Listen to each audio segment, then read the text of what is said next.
It is 10:01. Good morning. I'm Lucas Panzica from the 104.5 The Zone studios. The Tennessee Titans agreed to terms on a one-year deal with long snapper Morgan Cox on Thursday, keeping the five-time Pro Bowler here in Nashville. Around the NFL, the Chicago Bears and star corner Jalen Johnson agreed to a four-year, $76 million deal with $54 million in guaranteed money. And according to Mike Garafolo, the Patriots are finalizing a deal with tight end Hunter Henry to remain in New England. Henry was scheduled to be a free agent, and now 31 teams out of it for the former Arkansas tight end.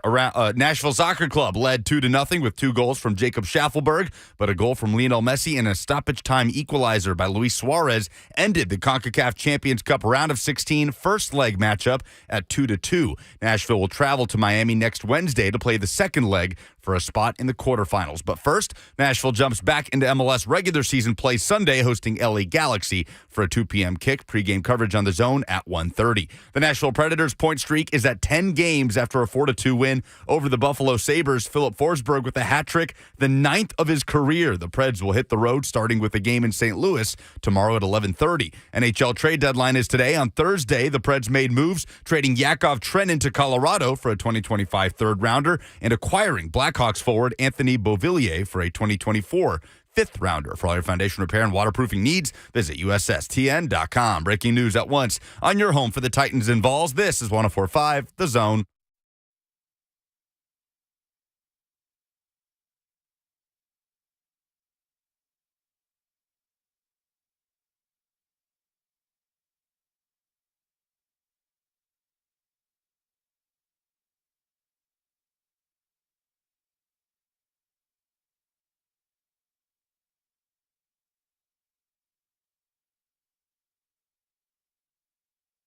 Absolutely electric night of Nashville sports. Welcome in. We're happy to have you on this rainy Friday. Congratulations to you. You made it. Lucas is back there making it go. Good morning, bud. Good morning. Now, see, you're going to overplay your hand here, because if every Friday you're going to drag that out longer and longer, that you ran out of breath in the middle of that one. But I'm committed. Are you committed? Too far to turn back now. Is that true? Be the first thing on this show I feel like you were committed to in your life. 615-737-1045 is how you can join the discussion. Nashville SC draws in with Inter Miami. The result disappointing given how quickly the game got off to a phenomenal start. Electric atmosphere it looked like on the FS2 broadcast of Geodis Park. Preds getting it done at home against the Buffalo Sabres. As you heard Lucas say, Phil Forsberg remains a hockey god, stroking the mustache and scoring hat tricks all over the place, the 9th of his career. It was a lot of fun to balance, and I screwed it all up to start with. You know what I ended up starting my night with as far as television viewing options was concerned? What's that? The State of the Union. Mistake. I said to someone in the press box last night, that game was thrilling between Nashville and Miami. I said, imagine watching the State of the Union over this. That was me. And then when it took him 20 minutes to get just down the aisle because everybody was taking selfies with Biden, this, that, and the other, and I don't know. You're not here for my commentary on the State of the Union, certainly, but I ended up flipping over. Once it got to the point where it was like, all right, we're just trying not to screw things up here. As far as public statements are concerned, there's too much happening. And I switched over to the SC game just in time to see the second Schaffelberg goal.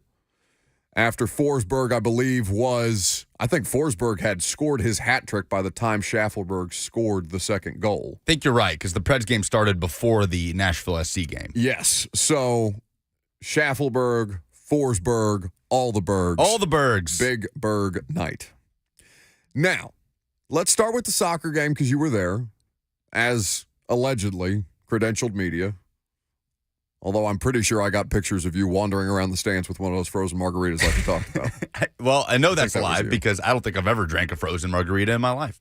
No. Really? I'm a rocks guy, always. Oh. But yeah, we did not have the radio rights. We don't have the radio rights to CONCACAF Champions Cup, so I was there. I was chatting with players and Coach Gary Smith after the game, and the environment was phenomenal. Yeah. I mean, Geodis Park was jumping I mean, I know all the drama with the supporter section stuff. Supporter section was packed and was awesome. Great environment at Geodis Park. So let me say this, and we'll move on from that, because obviously I don't want to dig too much in on a stupid topic that shouldn't have been really that big of an issue in the first place. Turns out people are going to go. All right, so people did go. All the bitching and moaning on the internet, wrong.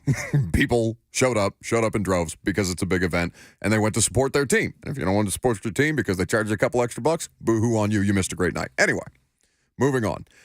Explain to me what it is that happened on the third Nashville SC goal that was waved off, because I caught the highlight of it on Twitter and then saw the discourse of it being, live tweeted basically that it had been waved off, and then the immediate allegations against MLS that not MLS, but CONCACAF was rigged because now CONCACAF made the call to the Inter Miami sideline or to the are they called refs? What are they called? Yeah, refs, officials, whatever you want to call them. Made a call to the refs and said, "All right, enough of this. Let's at least get a draw here." Other than Messi, just the nastiest goal. Inevitable. Just the nastiest goal. It's like Mahomes, man, except it's not, because he's Messi and he's greater. It is so impossible for me to imagine being that much better at what it is that I do than everybody else in the world. In the history of the world, arguably. Yeah, it's crazy. The Shaq Moore thing, I thought it kind of looked offside initially, so I wasn't shocked when it got overturned, but the more you look at it, the closer it does seem, where it's almost like maybe his elbow was offside on the ball played by Alex Moyle, but the margins were so fine that it's hard for me after looking at it a second and third time to say that was clear and obvious that the goal should have been reversed and disallowed. And it's a shame, because Shaq Moore had one of, if not his best game in a Nashville shirt. I mean, he set up the first Schaffelberg goal in the 4th minute with a marauding run and winning the ball, and then just teeing up Schaffelberg for a great finish to make it 1-0 early on. But, yeah, that was a big moment in this game, because that's, the 83rd minute?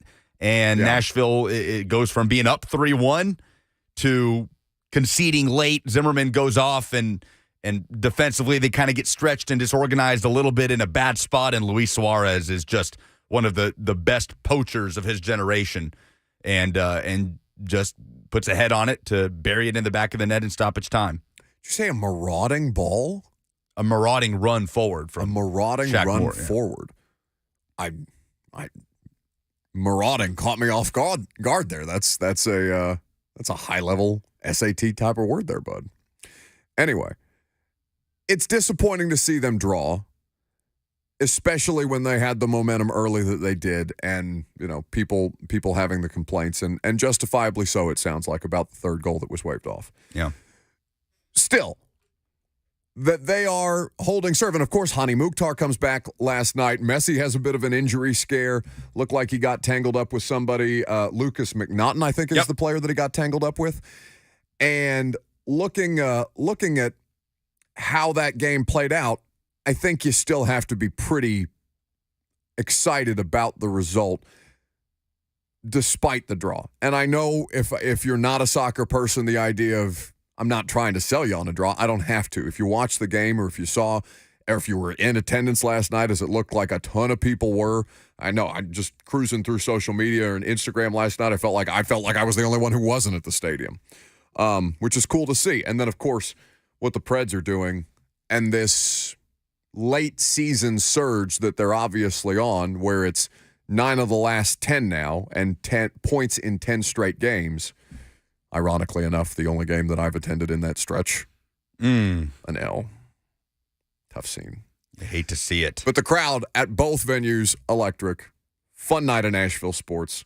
I regret starting my evening with the State of the Union. I regret trying to be informed. I regret it. Yeah, your night really ramped up to go from State of the Union to a Forsberg hat trick and a 4-goal game with Lionel Messi in Music City. Well, I definitely did it the better way, to start with the State of the Union and then to finish with the sports. Can you imagine if I'd have gone back to check in on what was happening in the State of the Union after the fact? Second hat trick in 1 week's time for Nashville, as Cody Glass got one last Saturday for the Preds, and Philip Forsberg, with his 9th career hat trick, he has the 3rd most by a Swedish-born player in NHL history. That's no small feat. He's 5 back of Kent Nilsson and 2 back of Marcus Nosland. So we'll talk more about the implications of kind of where Nashville SC and the Preds are right now, given that that's the biggest thing going right now in the sports calendar. Got some NFL free agency stuff to get into as well. Your phone calls are welcome. 615-737-1045 is the number if you want to get in. A quick reminder that the tickets for the Install Live show, they continue to sell at an incredibly fast rate. We're very grateful for that. We're very appreciative the fact that you guys have bought up as many of them as you have already. When we announced that thing, I don't know, just like 8 days ago. It's, now that we've got proof of concept, we feel really good about it, and we're thrilled to put the next one on for you. If you don't know what the hell I'm talking about, we're hosting a live show at the Analog on May the 3rd. Greg Cosell is flying in from NFL Films headquarters in Philadelphia. He is going to break down your entire Titans free agency class, of which we'll have news on. Teams basically have the right to retain their own free agents until 10:59 a.m. Central Time on Monday, and then the legal tampering begins and all these contracts can be agreed to in earnest. So for example, like Gardner Minshew, we talked about Gardner Minshew earlier in the week. The Colts have the ability to sign him basically until Monday morning before he can hit the open market. We'll have a ton of stuff to talk about with Greg on the free agency class. And, of course, May the 3rd is 6 days after the NFL draft, so we'll have the full draft class to break down with you guys as well. We're going to take your questions. Tickets are on sale right now. You can get in the door for $25. It's tough to beat. $25 gets you in the door. If you want 2 drink tickets and a meal that is included with your ticket purchase at the Analog, and the food was great last year, by the way, it's $75. You can't beat that. And you're not going to get, there's not a ticket like that anywhere else in an NFL market, honestly, guys. So, and in fact, cancer research. And for cancer research, yes, the most important thing, LLS, because we're using that as the main event of my LLS campaign to try and raise money for blood cancer research. We had One Bills Live quote tweeted the other day and say, we should do this in Buffalo. We're out here setting trends, bud. 1045thezone.com. You can find a portal to the Eventbrite page. Speaking of tickets, we have a 4-pack of Nashville SC tickets to the LA Galaxy game Sunday afternoon for Friday Fire at 11:45. That will be your chance to go to that game. And the F&M Bank chat is bringing this up a lot. Do have to give a shout-out to Austin P. 77-71 the final over North Alabama, and the Govs are in the ASUN tournament final on Sunday. They will be playing Stetson for a spot in the NCAA tournament. 615-737-1045 is the number. If you want to join in, Agent S. in the F&M Bank chat, where you can also live stream the show, Facebook, YouTube, Twitter, and Twitch, says, are we expecting any Titans news on Monday, or will they not be as aggressive and wait until Wednesday? Well, why don't we talk about that? I'm Buck Rising. It's 1045 The Zone.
A little bit of news.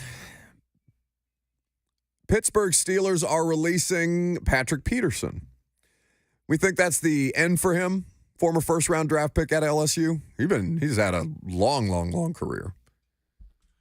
Yeah, man. I remember him in his college career. Sure. Playing for Les Miles. That was a long. When was Patrick Peterson drafted? Oh, it's 11. Been more than a decade. Yeah, he was the draft class before Tannehill and Russ Wilson and all that. He's 36 years old out there still playing corner. No, he's 33. Oh. He'll be 34 in July. Wait, how young was he when he was drafted? Drafted in 2011, the 5th overall pick. No. What was his age? About 20. Well, I guess. Damn. That's crazy. Good career maybe he's not done. We'll see. But Steelers also getting in on the cornerback market. It's going to be a fascinating free agency. And to kind of go back to, we'll get into this with the Titans here in just a second, but for those of you who want to react to the Nashville SC or Preds result last night, Nashville SC in a 2-2 draw against Inter Miami. Lucas, they'll play Inter Miami again in Miami. When? Wednesday is the second leg. 2-2 in the first leg. It's an aggregate score, right? But that equalizer from Suarez was huge because the tiebreaker on the aggregate is away goals. So Miami gets 2 away goals. Essentially, Nashville has to either win by any margin next Wednesday or score at least 2 goals. Okay. So a 2-2 draw would force extra time and penalty kicks, but any win for Nashville would move them on to the quarterfinals. And then the Preds winning last night at Bridgestone 4-2 over the Sabres. Dylan in Hermitage is up. Hey, Dylan. Comment/question. I'm not sure why in soccer you have a throw-in. They can march up and down 10, 15 yards, and it's never a big issue. Free kicks, they can move the ball. But yet a game is decided by an inch, literally, last night. Possibly decided. I didn't know what your thoughts were on that. I'll get off and listen. There's definitely some leeway given on throw-ins when players are taking 4, 5, 6 paces. And it depends on the official. Sometimes the ref will say, no. Back to the spot where I told you to put it, or same goes for free kicks. Typically, they're more strict on free kicks. The restart's going to happen where the foul took place. But, yeah, fine margins on that Shaq Moore offside. And it is, again, hard for me to go back and look at that multiple times and say it was clear and obvious that he was off. So now to the Titans and free agency, to kind of bring back the question that I was asked before we went to break there from somebody on the YouTube chat. Are we expecting any Titans news on Monday, or will they not be as aggressive and wait until Wednesday? So here's kind of the timeline just to reset. Teams can re-sign their free agents. For example, I think the Jags just put out an official press release saying they've retained, I think, 3 of their players that were previously on the team but were getting ready to be unrestricted free agents. Teams have until Monday at 10:59 a.m. Central Time to sign those dudes back to contracts before they can officially hit the open market and be bid on by every other team, or at least begin negotiations. That's what legal tampering is supposed to be for, instead of, Prime 47 in Indianapolis during the Combine working some negotiations out or putting the initial talking points in place for the structure of a deal, or even going to the Senior Bowl in Mobile, right? But that's illegal tampering versus legal tampering. So there's a 2-day negotiation window that will start noon Eastern, 11 Central, on Monday. Teams will have until March 11th at 4 p.m. Eastern, 4 p.m. Central. 4 p.m. Central on March the 13th. I'm sorry. March 11th is Monday. March the 13th is Wednesday. So until 4 p.m. on Wednesday, teams can continue the legal tampering period, and then technically free agency opens. So are you expecting reports on Monday about the Titans making transactions and signings? It's not just because they have a ton of cap space. The vibe is that they're going to be aggressive, that they're calling a lot. They're calling a lot of different teams about a lot of different players, that the Raiders have been in contact about the 7th pick and things like that, and what kind of player transactions could be involved in a situation like that. They were sniffing around Mike Evans, as were several teams, right, because he was going to be the best wide receiver available. They contacted the Chiefs about L'Jarius Sneed, according to multiple reports, because he's on a franchise tag situation and can be had for a trade. There is also some scuttlebutt about L'Jarius Sneed having a knee situation, but nothing real concrete there, so I hesitate to get into that, where Michael Thomas is roasting a Saints beat reporter yesterday for just taking what the organization gives him and printing it. When the news actually comes down, I mean, I would expect before Wednesday, you'll know a good bit about your free agency class, whether it's Monday right off the top or Tuesday at 2 o'clock or whatever. Like, I don't know when these things are going to be dispersed out or officially agreed to terms upon, but you'll have basically a flurry of news, and the Titans are going to be involved in it before Wednesday officially opens the free agent period, technically. If you could predict the biggest swing the Titans take in free agency this offseason, where would it come? At what position? Well, just position. Yeah, you don't have to give me a player. Just what position? And I can't cop out by just saying defensive back, because that gives me corner and safety both.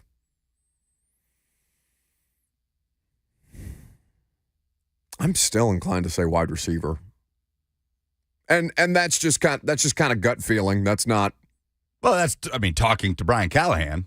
Yeah, I mean, it's an informed guess, but I want to make sure that I'm clear about it, that it's as much a guess about anything, because something could happen. They could get an opportunity that we didn't expect. A Chris Jones free agency situation is kind of out there in ways that don't fit the conventional thinking about the Titans, but could it happen? I mean, I don't know. They'd be dumb not to at least check in on Chris Jones or Christian Wilkins or players like that. I thought it wasn't available, Buck.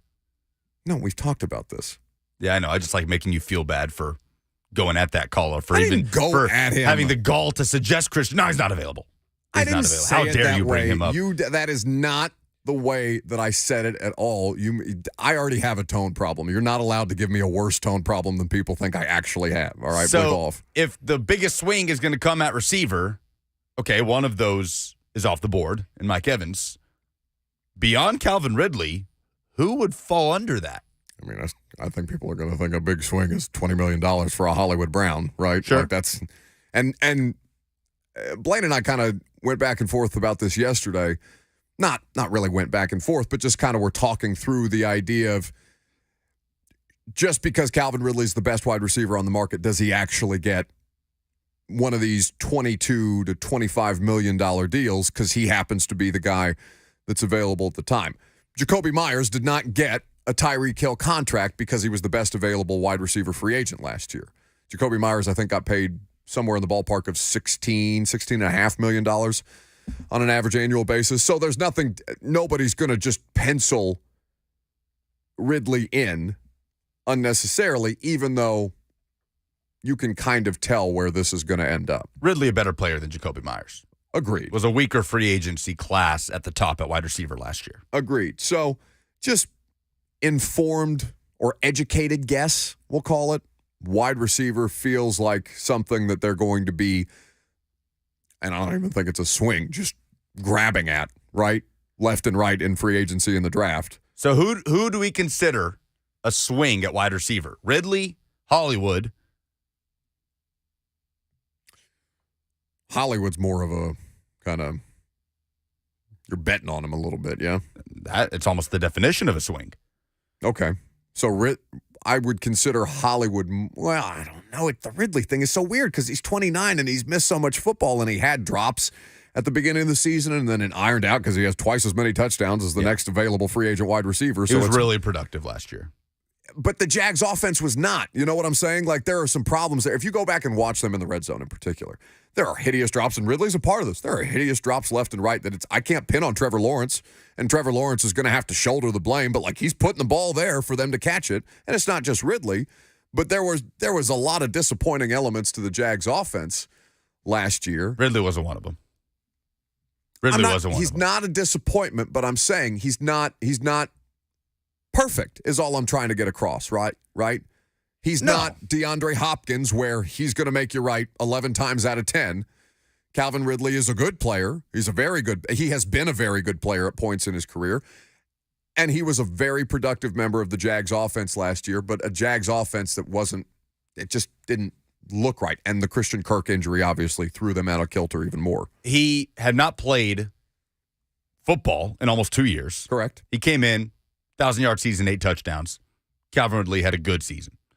Yeah. Shane on the F&M Bank chat says Mooney from the Bears will probably be a swing at receiver.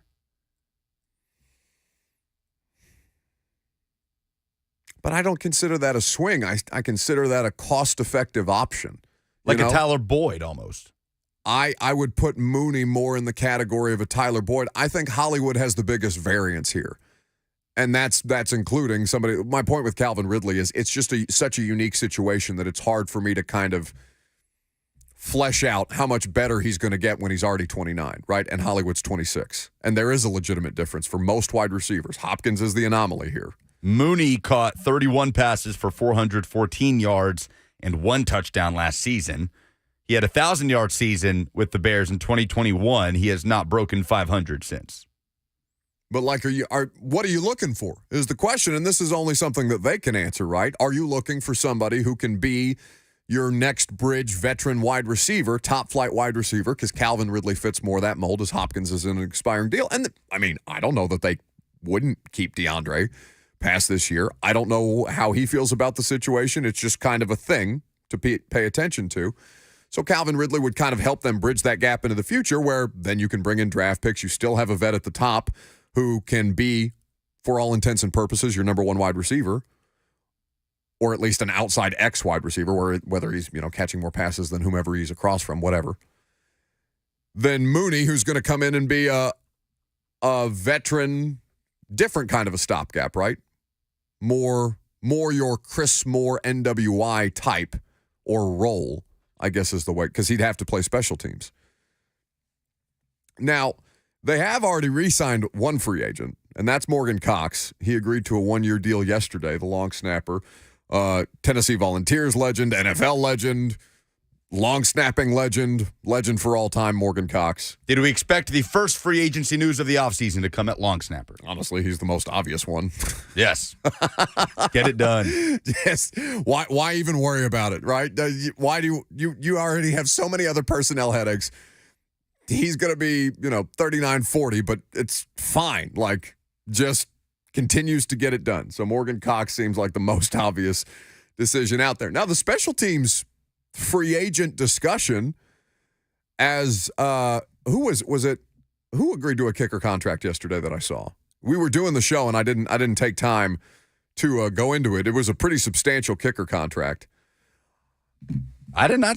I guess I missed this. There was a kicker contract.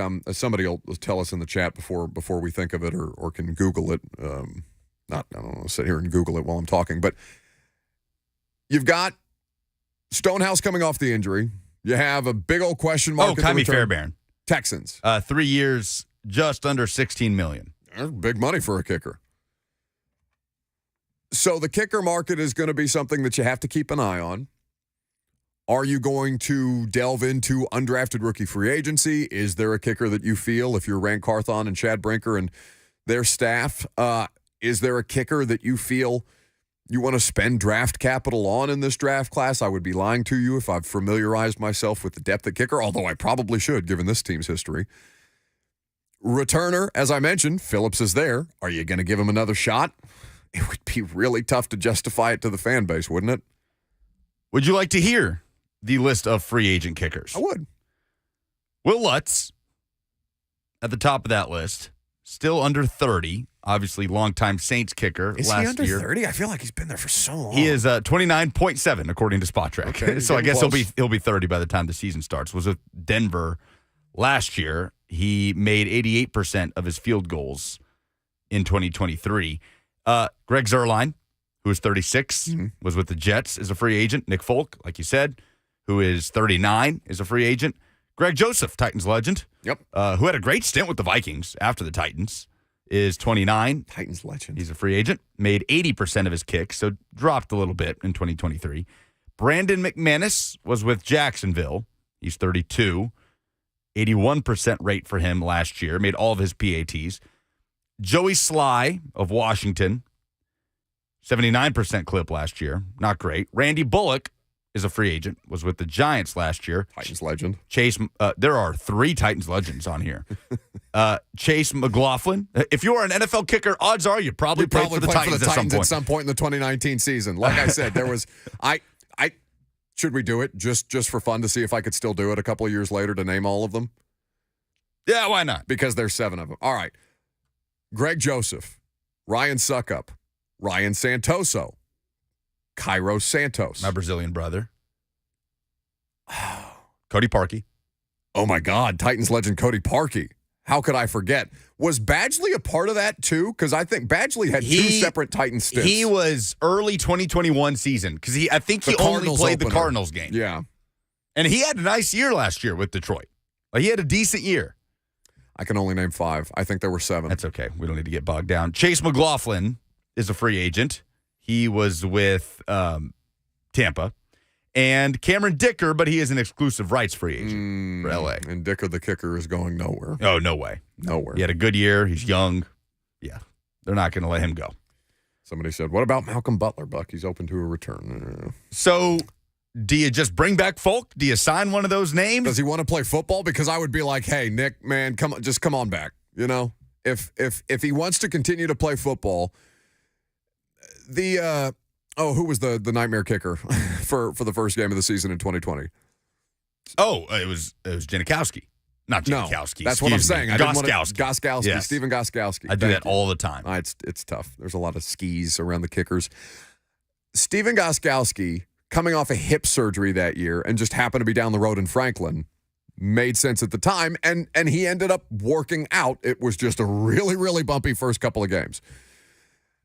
Nick Folk, there were some moments when they needed a kick, and he didn't make all of his kicks last year, but damned if he didn't get close.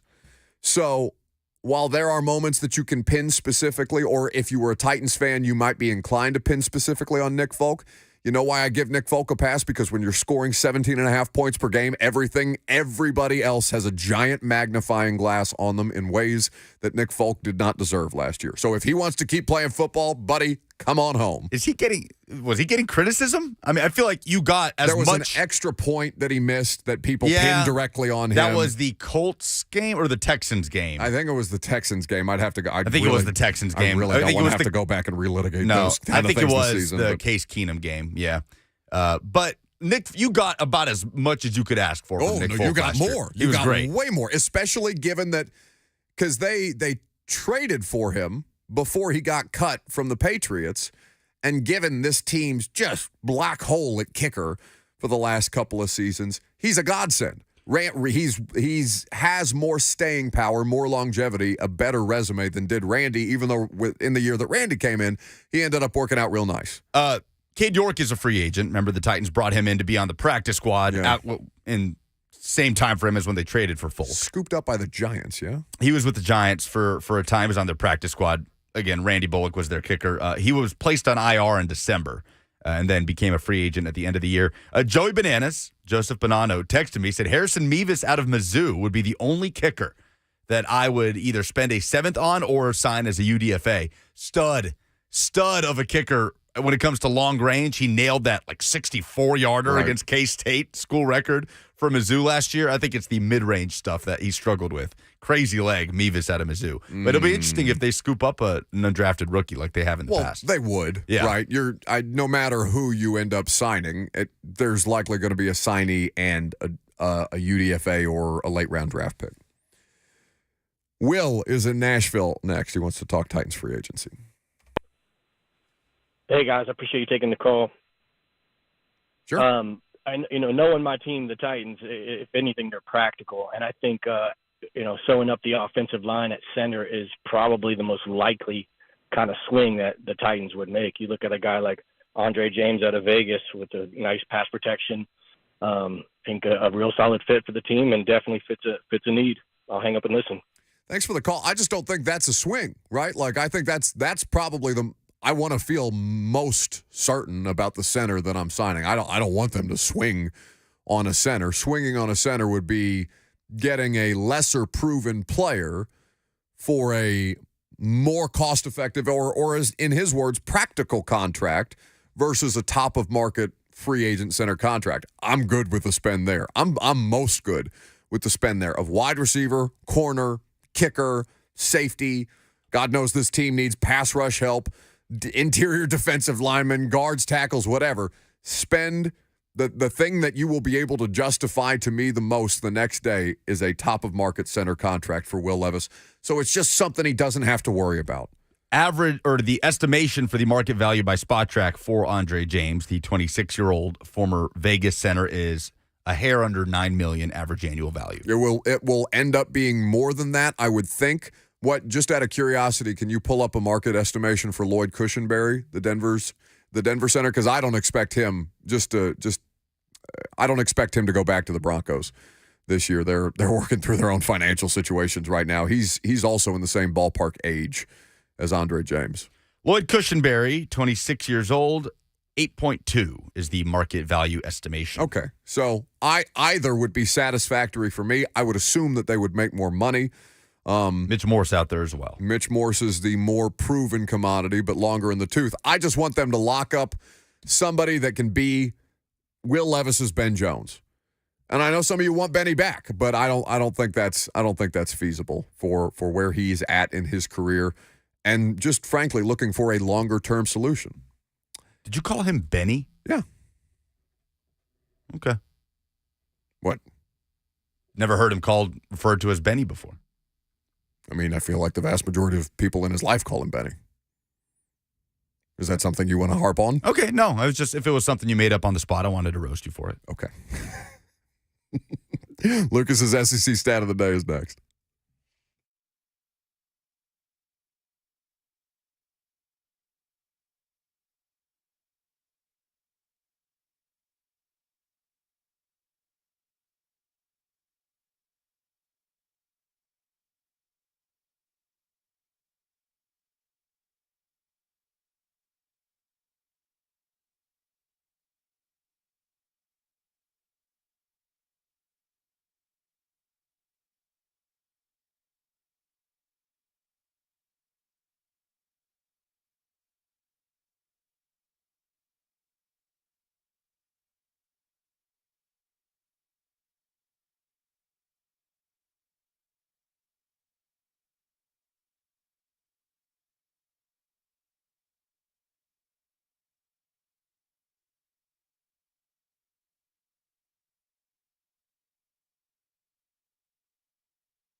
Isn't it nice to not have to worry about your regular season finale? Vols locked up the SEC earlier in the week with that win over South Carolina. You got Kentucky. You got senior night to end the regular season. What, are you getting fat and happy? Me? You don't want to beat Kentucky? I mean, I love when Kentucky loses anytime. I'm currently going through my own version of basketball hell, so I'm anything but fat and happy. In fact, I'm starved and considering self-harm upon the news that Mike Woodson is being retained and then losing 5-star recruits. Like a top 3 recruit in the class who had picked Indiana for some reason over Duke and Kansas the first time around. I thought I was safe. I'm not. Well, let's take your mind off it. We don't even have time for the music, to be honest, because there are several SEC stats of the day as Tennessee wraps up the regular season with Senior Day against Kentucky tomorrow. 3 p.m. is the tip-off, 2:30 coverage from the Vol Network right here on The Zone. Obviously, the regular season title is in the bag. Let's go ahead and get the Dalton Connect stat out of the way, and that is that Dalton Connect has scored 22-plus points in 12 of the last 16 games. He has scored 25 or more in 9 games. 31 or more in 5 games, 36 or more in 3 games. He is on pace to finish with the highest scoring average in SEC play in over a decade, 14 years. Dalton Connect, unquestionably the favorite for SEC Player of the Year. It's like you just want to twist the knife that's already sticking in my ribs like people on Twitter do to remind me that the Hoosiers couldn't close out Dalton Connect in the transfer portal either. Sure, but again, it's not like Dalton Connect was this blue-chip must-have transfer, no, right? But that's still, I don't care. I don't have any basketball players at all, Lucas. I want some. Okay. I want some. Well, Dalton Connect will be honored on Senior Day tomorrow as Tennessee tries to sweep Kentucky in the regular season for the first time since 2018. Before that, you got to go to the late 90s. Before that, you got to go to the early 80s. So not very often that Tennessee gets to sweep Kentucky in the regular season. I know they already won the SEC title. Would love to beat the Cats at home and send the last home game for Connect, for Josiah Jordan-James, and for Santiago Vescovi out in style. So Vescovi and Josiah Jordan-James, who have been around for a while. Yep. It's fun to think about the kind of arch of their careers at Tennessee. Josiah Jordan-James, first ever 5-star that Rick Barnes recruited to Tennessee. Picked the Vols over Duke, over Michigan State, over Kansas. And it's just been interesting how he's been perceived because he came in as that first 5-star, the first McDonald's All-American that Rick Barnes ever signed. And I don't know that he statistically reached those expectations, but he has obviously been a pillar for that locker room, as averaged double figures, if not close to it, every year of his career, and has popped up in huge moments like the Kentucky game in Lexington, 26 points as Tennessee hangs 100 in Rupp Arena a few weeks ago. And then Santiago Vescovi, who gets brought in mid-season. Lamonte Turner goes down. They're forced to throw in Vescovi against LSU in a January SEC game in 2019 when he'd been on campus for a couple of weeks, and he balls out, right? He's doing behind-the-back assists. He's draining threes. And they've had to rely on him to be their lead scorer, to be their best three-point shooter. And now this year, kind of a role player where Vescovi, I think Wednesday against South Carolina, almost encapsulated the 2023-24 experience of Santiago Vescovi. He scored 2 points, both from the free throw line, and he had a fantastic game. A fantastic game. Defensively, just the way he sets up Dalton Connect. Offensively, he has been so good this season in a different manner. And both of those guys playing their last game, they are just behind the record holders for games played and minutes played in Tennessee basketball history. Buck, who holds the record for games played in Tennessee basketball history? Oh, tell me. You should be able to get it. I may not. Fulke. Oh, God.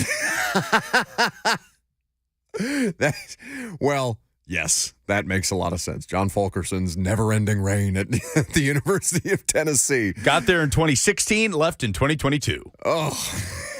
John Fulkerson played 165 career games at Tennessee. That is insane. That, my friends, is what we call an unbreakable record. It'll never happen again in Never today's again. college basketball. No, never again. Because he had the COVID year. Pandemic, he had yeah. multiple red shirts. Yeah, Fulke had a wild ride in his college career. Is he doing anything basketball related? Europe? Anything? He is playing, I believe he's playing in Europe, in like Serbia or something. Yeah, Fulke's definitely playing overseas. Yeah, because I knew he was going to continue his playing career. I knew it wasn't stateside. He plays for the Leuven Bears in Belgium. That doesn't sound like a terrible place to land. No, not at all. Delightful.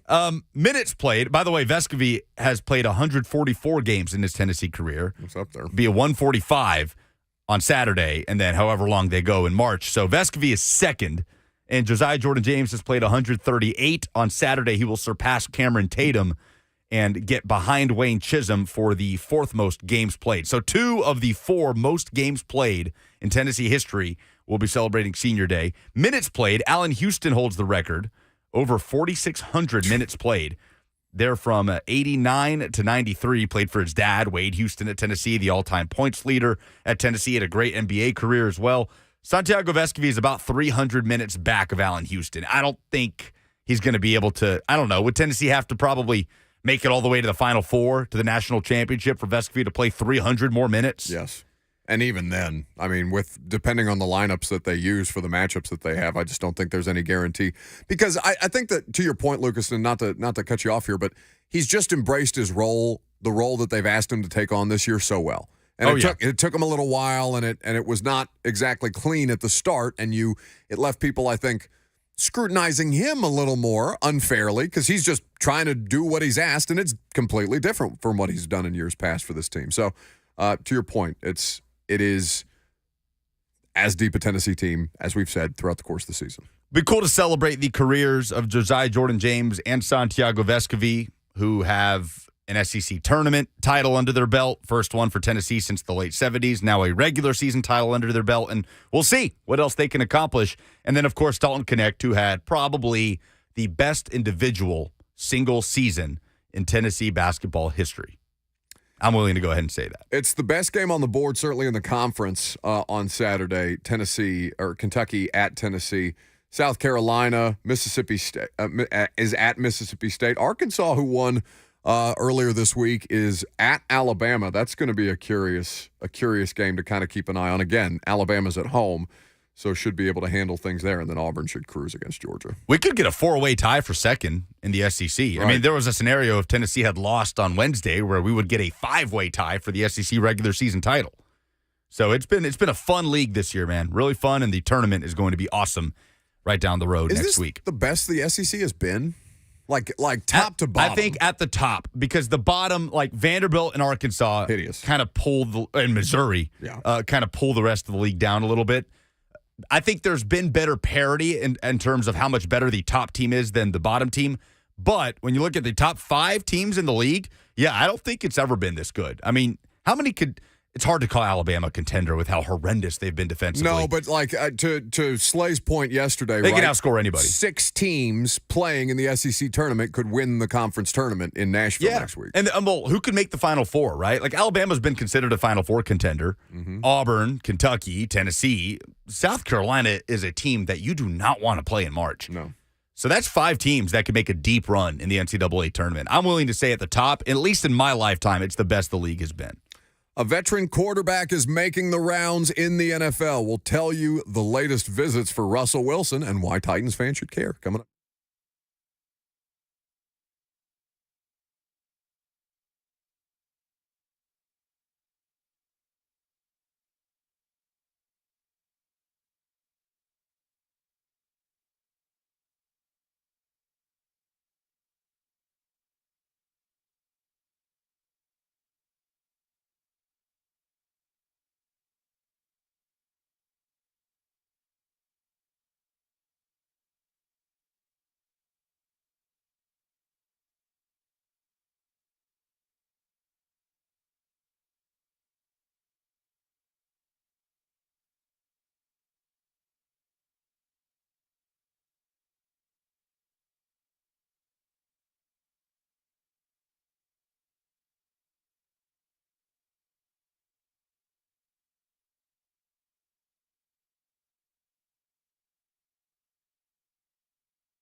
It is 11:02. Good morning. I'm Lucas Panzica from the 104.5 The Zone studios. Titans news yesterday. The team agreed to a one-year deal with long snapper Morgan Cox. That keeps the five-time Pro Bowler in Nashville. Around the NFL today, the Patriots and tight end Hunter Henry reportedly have agreed to terms on a 3-year deal worth $27 million, a max value of $30 million. That's from NFL Network. Nashville Soccer Club led 2-0 with 2 goals from Jacob Schaffelberg, but a goal from Lionel Messi and a stoppage time equalizer from Luis Suarez ended the CONCACAF Champions Cup round of 16 first leg matchup at 2-2. Nashville travels to Miami next Wednesday to play the second leg for a spot in the quarterfinals, but first, Nashville jumps back into MLS regular season play Sunday, hosting LA Galaxy, a 2 p.m. kick. Pre-game coverage on The Zone starts at 1:30. The Nashville Predators with another win last night, 4-2 over the Sabres. Philip Forsberg, a hat trick, the 9th of his career. Preds hit the road tomorrow, starting with the game in St. Louis at 11:30. The NHL trade deadline is today. On Thursday, the Preds made moves, trading Yakov Trenin to Colorado for a 2025 third-rounder and acquiring Blackhawks forward Anthony Beauvillier for a 2024 fifth-rounder. For all your foundation repair and waterproofing needs, visit USSTN.com. Breaking news at once on your home for the Titans and Vols. This is 104.5 The Zone.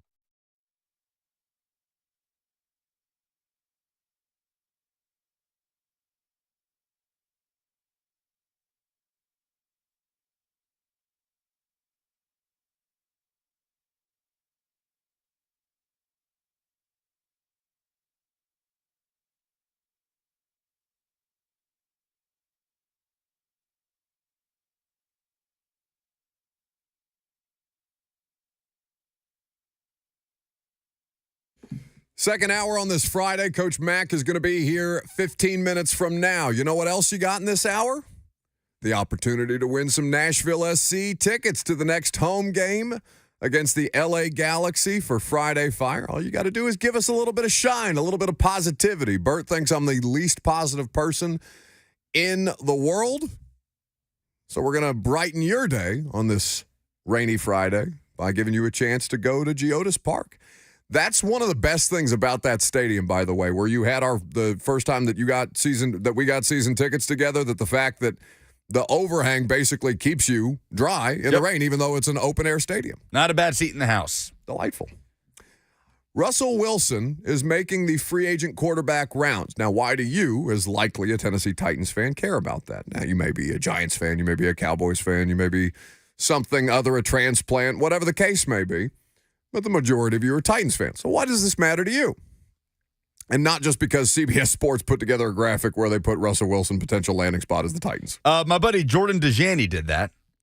What's he doing? And he texted me randomly. I didn't know he was the one that did that, but he texted me, said, I'm the most hated man in Nashville, with a picture of that graphic. Yeah, he had the Falcons, Steelers, Vikings, and Titans as potential landing spots. His reasoning, obviously, was if he doesn't receive legit interest to be a starter, if he was to accept a role as a backup, maybe that would include the Titans. But just kind of like darts at the wall, right? Like he's not. Sure. Oh, yeah. Okay. Just like, hey, what if he was a backup? Titans need a veteran backup. Yeah. Okay. Well, maybe not the most hated person in Nashville, but certainly one of the most questionable. Who is right now? Ooh, good question. Most hated person in Nashville right now at 11:06 a.m. on March 8th, 2024. The coach is too new to be hated. Vibes seem to be high around. Vibes are high. Ran. The mayor is too new to really be hated. It feels like he's just fresh out the gates in his tenure. Oh, who would be the most hated man in Nashville? Has Steve Smith done anything problematic lately? Well, what does Steve Smith have to do with Nashville? Not the wide receiver, the bar owner. Oh, right. Oh, I don't know. That feels like Ricky on the FNM Big Chat asked Jerry Stackhouse. No, people have to care. Yeah, that's the problem with Vandy. It's not about anger or hate. There's apathy over there. Oh, that was mean. I'm sorry. I didn't even mean for it to be that mean. Nah, you're not wrong. It's probably Kid Rock. Kid Rock feels like a pretty easy one. even if you're like with some of Kid Rock on whatever the hell it is that Kid Rock's with at this point in his life, you probably still have a little bit of hatred for Kid Rock, just generally. He seems like a pretty easily hateable individual. Anyway, If you have submissions for the most hated person in Nashville, we'll take them. 615-737-1045. Russell Wilson, if he was to come here, would probably be among them. But that's not a thing. No, damn it. The reason why you should care as a Titans fan, though, is this. Because he's visiting the Giants. Now, what do we know about the New York Giants and their present quarterback situation? Well, Lucas, can you tell me? What? About what we know right now on Friday, March the 8th, about the New York Giants quarterback situation as Russell Wilson visited them before he makes his way to Pittsburgh today. Well, allegedly, they're done with Daniel Jones. Buyer's remorse is the quote that's making the rounds From Rich Eisen in the news cycle on the Giants feeling 6 games in, because he got hurt after 6 games, 6 games into Daniel Jones' newest deal. Was sacked 30 times. 30 times in 6 games? Can you imagine? Not all season, in 6 games. I mean, Titans fans can't imagine because they're probably right there with him. But yes, Giants offensive line they've got a decent offensive line when it's healthy. It just can't stay healthy to save its life. The reason why Titans fans should care about Russell Wilson visiting the Giants is because Titans fans went through a similar situation not that long ago. Now, you never got to the point where you gave Marcus Mariota a second contract when you brought in Ryan Tannehill via trade. But the whole logic behind bringing in Ryan Tannehill via trade was that if Marcus failed and the team was still ready to go, as it was at the time, then you could put in a veteran quarterback to help stopgap the thing, and it ended up being a better part of a 5-year solution at the quarterback position, far longer than a lot of people expected. Russell Wilson, because the Broncos are paying so much of the freight to just make him leave town, you can have Russ for $1.1 million next year. And Russell Wilson is a Giants backup, potentially starting quarterback option if things continue to devolve around Daniel Jones. It sounds like Dable is coaching for his job 1 year after winning Coach of the Year. Or I guess this will be 2 seasons after winning Coach of the Year. Yeah, if things fall apart in 2024, it's hard to imagine Brian Daboll being brought back. Brent W. says Dan Wolken should always be the answer as the most hated person in Nashville. They're not all Vols fans in Nashville, though. And I mean, there are plenty of people that hate Dan Wolken, but I don't think Dan Wolken specifically to Nashville. I think that's just Tennessee fans. Pat Forty up there, too. But this also matters because where are the Giants picking, Lucas, in the upcoming NFL draft? 4th? 6th. 6th. One spot. No, Cardinals are 4th. One spot directly ahead of your Tennessee Titans.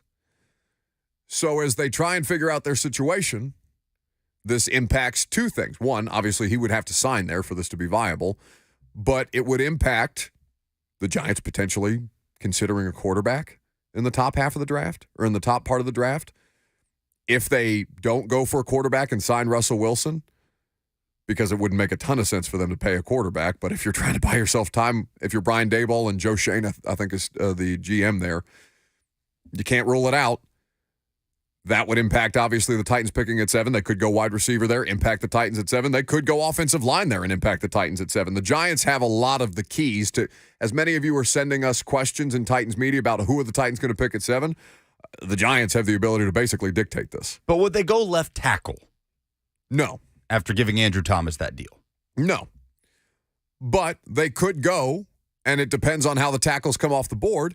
What if Fuaga's there? He's technically a right tackle by trade, but can play left tackle if they go Fuaga there, who's arguably the best tackle in the draft by most offensive line analysis. Then that does impact the Titans, because I'd love that dude here sure as hell. I don't care which side you put him on. Figure it out. Randy says, I'm the most hated, Lucas most beloved. I think those are both extreme, probably extreme. I'm definitely not the most polarizing media member in the market. I feel like I'm probably, I don't think I'm that high on the list, to be honest with you. I feel like you could probably, and maybe I'm convincing myself of that in my head, but I don't think I'm very high on that list. And I don't think Lucas is very high on the beloved list. I think that's just the chat. Yeah. Rashawn Slater's deal is up after 2025. Chargers left tackle. Chargers left tackle, Rashawn Slater. Should we be talking more about the Chargers as in the market for a left tackle with that 5th pick? No, Rashawn Slater's a stud.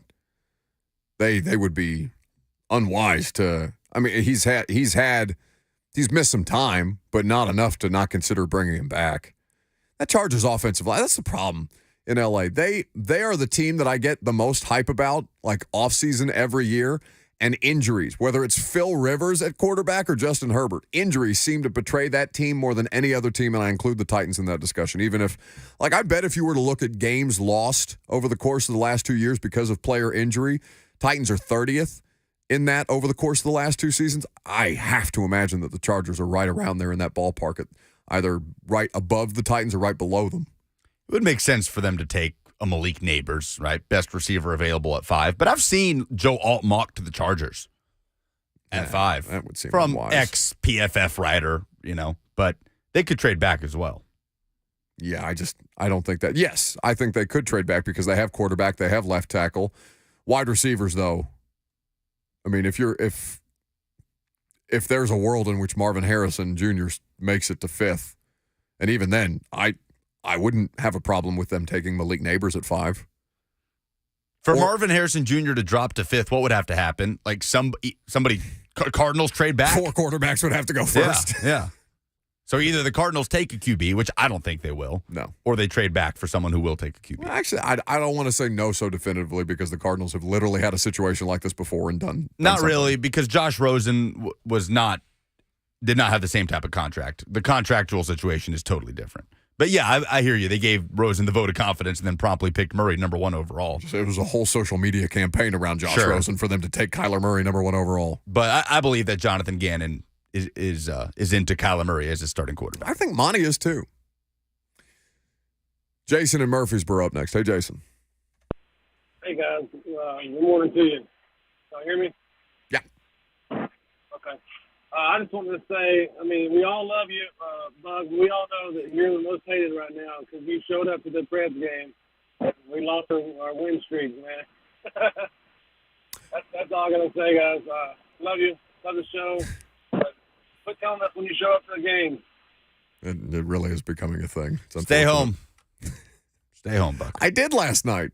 Good. Neither of them lost. Neither of them lost. It's a problem, though, because I mean, you don't have a choice. I have to go to every Titans game. So Titans fans are the ones that are really bleeped here. It just happens if I have free time to go to a Preds game or a soccer game that those fans get bleeped. Sorry. Coming up next, Coach Dave McGinness. He'll make it right. He always does. We'll talk free agency as we get ready to enter, legal tampering and the like. We'll talk about what Mac thinks about the state of this team coming out of the combine, all that coming up next.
Music to my ears, music to Titans fans' ears. Anytime you hear that, it's like the bat signal around here.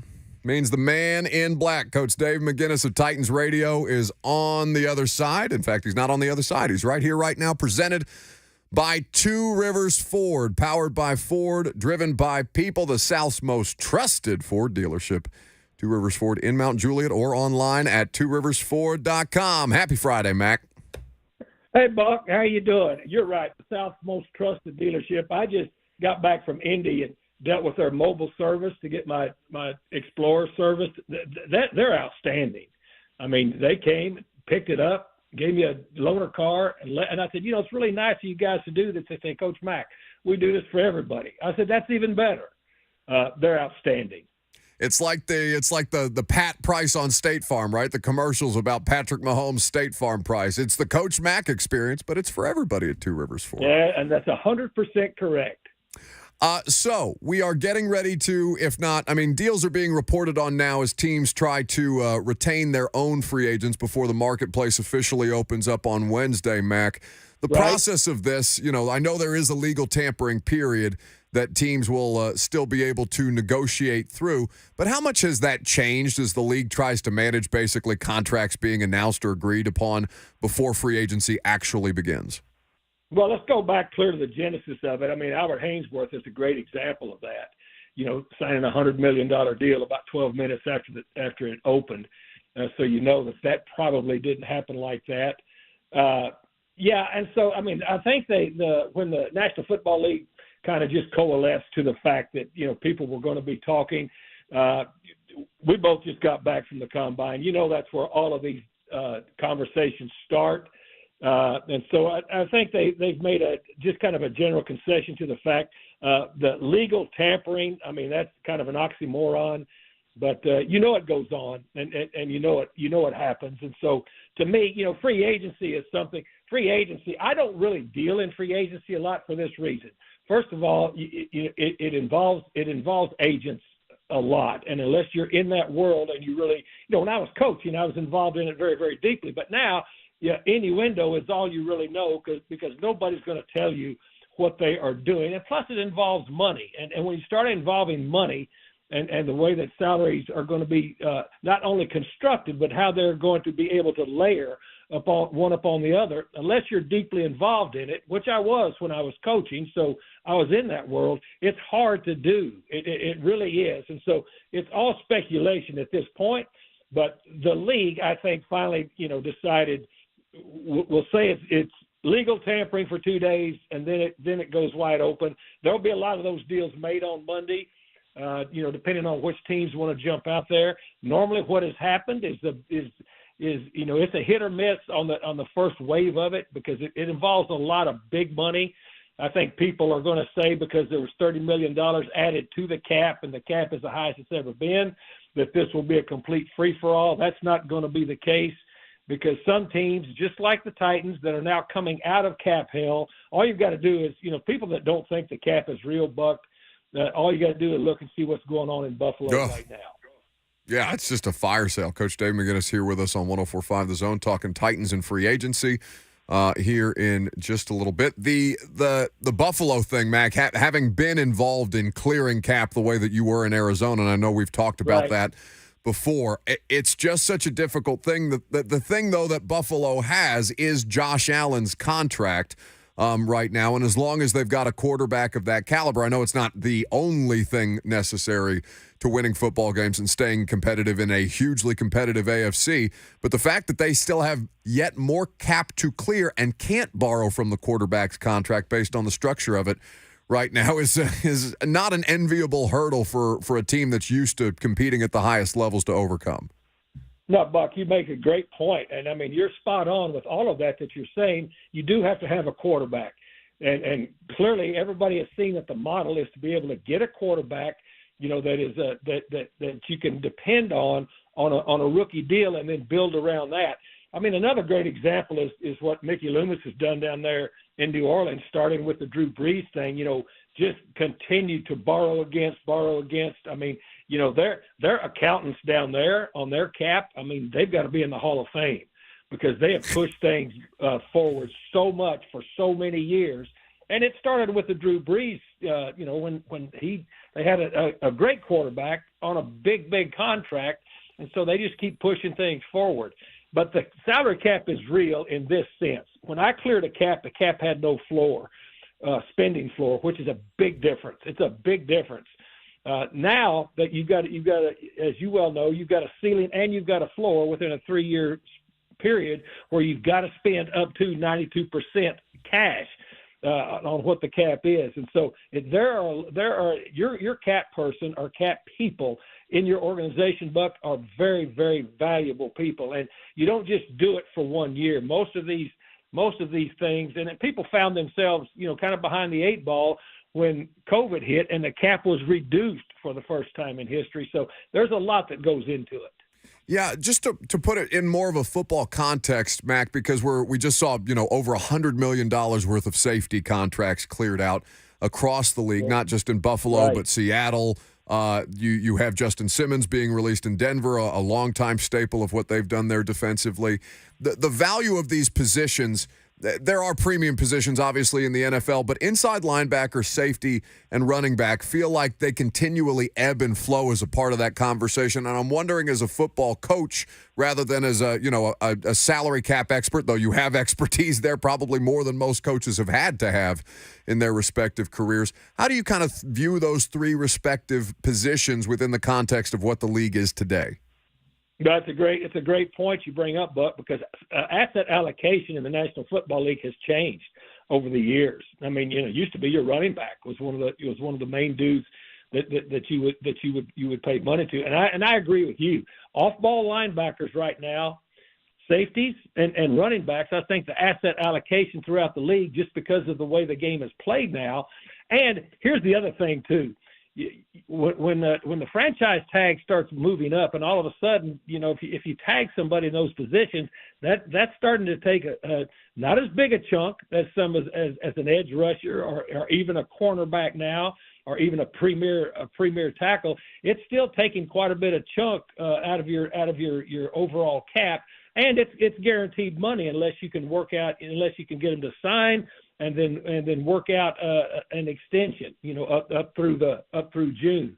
So the fact that I think those 3 positions, as you said, it's not that they're devalued. It's just that the idea of asset allocation for your roster throughout the league has kind of followed in that sense because of the way the game has changed some. And you're right. I mean, the safety position has been flooded right now on the market.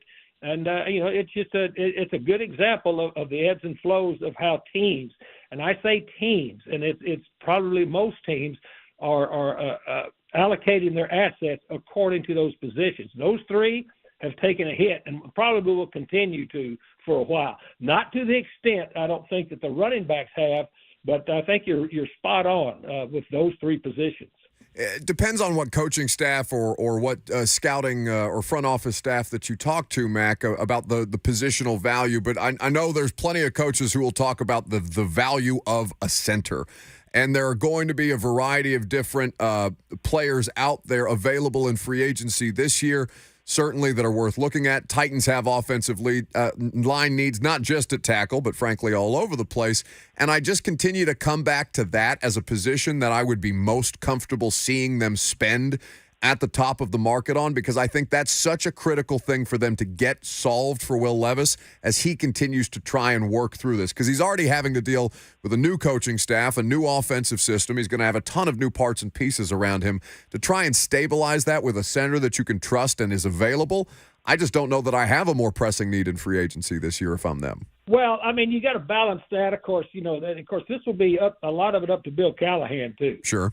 As far as what he thinks. But I do know this, and I don't, as I said, I don't study free agency just because of the fact that I dig deep into drafts, because right. we do extensive draft shows, and again, I know what free agency involves, and it involves a lot more than just saying this guy's the best guy, because it involves money, it involves your cap, all of those things, and unless you have time to really dig into it, you're just guessing.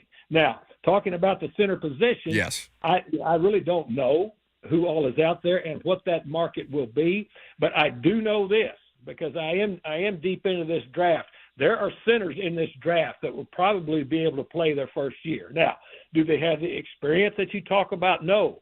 But you start looking at this draft with the centers with Graham Barton from Duke or Zach Frazier from West Virginia, Jackson Powers Johnson from Oregon, Tanner Bartolini from Wisconsin, Cedric Van Pran, Granger from Georgia. I mean, there's centers in this league Matt Lee, Bo Lemer from Arkansas, that are going to be able to be drafted and probably be able to play pretty quick for you. So you have to balance that too. But your offensive line coach has a huge, huge say in that, depending on how he's going to structure what goes on, and especially a Bill Callahan, who is at the top tier of offensive line coaches in this league. So I think money, as far as the center, will have a huge, huge part of that. And again, as I say, I can't speak and be very, very detailed on who the centers are in this draft. I mean, you could give names, but having to sit here and say and to tell our listeners, oh, I've studied these centers, I haven't done that in free agency. I have in this draft. Yeah, no, I guess I was asking more about the context, and I know it's specific to teams, so you can't just paint a broad brush with it, but I think you articulated that very well. Coach Dave McGinness here with us on 104.5 The Zone, talking Titans personnel at this point, as we'll pivot to some draft stuff with Mac. Last we talked to you, you were still up at the Combine in Indianapolis, and I haven't got a chance to catch up with you since you've been back. I know you spend so much time in meetings with various coaches and executives and people across the league. What was the biggest takeaway that you had that you would be able to share with the audience this year, that you kind of sense where the league is trending, or some different kind of trends that are part of the discourse for coaches and scouts this year as they get ready to go through the draft process again? Yeah, Tuesday, the first day we were really in there together, I sat down with Greg Cosell and opened up my book to him as far as watching film. I know, Mac. I saw you. It was like the Holy Grail scene in the Raiders of the Lost Ark, where they open it up and people's faces just melt off. It was too much football information in there. But anyway, we had a good discussion, and then throughout the week I sit with position coaches, in the stadium during the all the workouts, and stay for all of them for a lot of reasons. But I think that the overall is not a shock to anybody. This wide receiver group, this offensive line group, and this cornerback group are very, very deep, very good. And then what I like to do is sit up there with those position groups and just pick guys that, kind of jump out, and everybody knows I think everybody knows, especially listeners to your show, the big names that are out there. But just what I like to do is just pick out guys and then pick those guys, the coaches' minds on these guys. Start with the receivers. A.D. Mitchell is the guy that really caught my attention, Buck. This guy is somebody that, and I'm not just talking first round people. I mean, as you well know, and your listeners know too, the draft is much more than just the first round. Much more than the first round. Finding value in the belly of the draft is what makes a successful draft. I think last year that Rand Carthon and the Titans did a nice job of getting contributions from every draft pick, and so that's the real draft, is finding. And especially when you're picking in the top 10, it's easier because those guys separate themselves pretty quick. I mean, everybody can name. Even if you're just a novice at this, kind of the top, 5 or 6 guys by position. But sitting with the guys, like A.D. Mitchell was the guy that jumped out to me, that I really focused in on. At the defensive tackle later in the draft, that Braden Fisk kid from Florida State, that just really helped himself. And a guy that, in the cornerback thing, Kenyon Mitchell just continued to elevate himself. And, coming from Toledo, I mean, getting on a big stage, 2 big stages, in the Senior Bowl and then at the Combine, he's passed every test. He has really passed every test, with what's going on. And then clearly, I thought Peyton Wilson, the linebacker from NC State, sitting with the linebacker coaches, if he can pass a physical, really helped himself.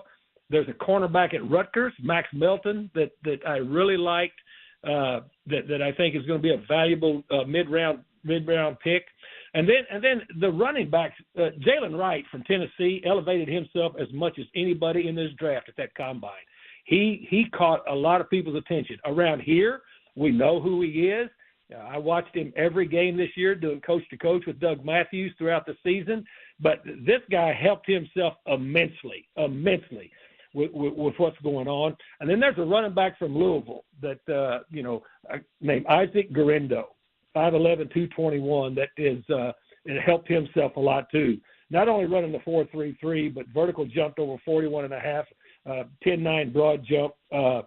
And I sat with his running back coach from Kentucky, from Louisville up there, Chris Collins, that, told me a lot about the guy's background. So those are the interesting stories that I like to get sitting with these guys and just kind of finding out who the people are. And the best people to find out who they are is the guys that have coached them. Goodell really call you in the middle of the OTP yesterday or the other day? Yeah, of course he did. That's what I said, wasn't it? Yeah. I love to do that, and especially to get Amy Wells and Ashley Farrell's reaction. First of all, that was a amateur move to not turn my phone off when we start the OTP. But so then you've got to be able to cover it up. Well, it's the same kind of game that Lucas plays around here with me when I forget to turn the volume off on my phone, except Roger Goodell is not calling me in the radio show, unlike Coach Mack in the OTP. That's why you should listen, among many other reasons, to the official Titans podcast, wherever it is that you get the podcasts. My friend, it's always a great pleasure to speak with you. Have a phenomenal weekend. Buck, you too. See you, Lucas. See you guys. That's the main man, Coach Mack, presented by Two Rivers Ford. Great spot out there. Had the mobile service myself, as a matter of fact. They straight up come to your house if you're having an issue with your car. You ever changed your own oil? Yes. Have you? Yes. But typically I'll just take it in because I don't feel like doing it. Okay. But it's you said it as if it's something like casual. I feel like it's a bit of a process, or is that just something that I'm being unrelatable about? Yeah, this is a you being incapable of changing a tire moment. Although not being able to change a tire is worse. It is worse. Well, it's not that. I mean, I don't know that I'm not capable. I just don't want to. That's why I don't understand why I'm paying for AAA if I'm going to have to change the tire. It's just a basic, human skill that I think anybody who drives cars should be able to have. So speed dial. Anyway, we appreciate Mac's insights. His point about the interior offensive line in this draft class may not make them have to pay a center in free agency. But if the price is right on some of these guys and, 26, 27-year-old free agent centers are not a bad option, I understand the point that Mac was trying to get across about having not vetted the specific players that are available in free agency this year. But I think his larger point came across well, is that it would help, but it doesn't mean that you absolutely have to, even though I'm prioritizing it pretty high if I'm somebody who's trying to support Will Levis in as many ways as humanly possible. Taylor 8 says, you pay AAA to change your tire. Yeah, I don't know what else. It's not the only service they provide. Have I ever told you about the time that the people that were doing work on my car did not shut the hood properly, and I was flying down 65? This was in 2019. You didn't notice your hood rattling a little bit? It wasn't even rattling. Catching air? It just wasn't all the way shut. This was in my 2008 Ford Escape. You're also a terrible driver, famously. And, that's objective. No, it's not objective at all. I've been in the car with you. 65, and the hood flew up and smashed into my windshield. Oh, God. And I freaked out. I'm swerving across the highway. Thankfully, there's nobody around me because I'm literally blind. And I had to pull over, and AAA towed my car, which was totaled. Yeah. And it actually worked out because the insurance company of the auto shop that screwed up a very basic thing of closing my hood after they were done, paid me out and it helped me buy a new car. So congratulations to you. Yeah, just a slight side of trauma to go along with your brand new car. I think it affected my kitten. Leo was a kitten, and he was in my front seat. Oh my God, the cat was in the car with you? Yeah, he was terrified. Disaster. Oh my goodness. Will Anderson says it takes less time to do it yourself than it does to call AAA. It's so true. It's so true. I don't think that's true. You get stranded out from between here and Evansville, you're gonna wish you knew how to change. Buddy, I can count on one hand the number of times I've been between here and Evansville this calendar year. I don't leave the perimeter of downtown Nashville hardly. Anyway. Friday Fire, your opportunity to win a pair of Nashville SC tickets to the next home game against the LA Galaxy. All you got to do is be positive. Give us the thing in sports that gave you the best vibes this weekend. Bert's going to stick a shiv in my side and make me be positive as well. That's next. I'm Buck Rising. It's 104.5 The Zone.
Always a good Friday. Friday Fire should be ABBA.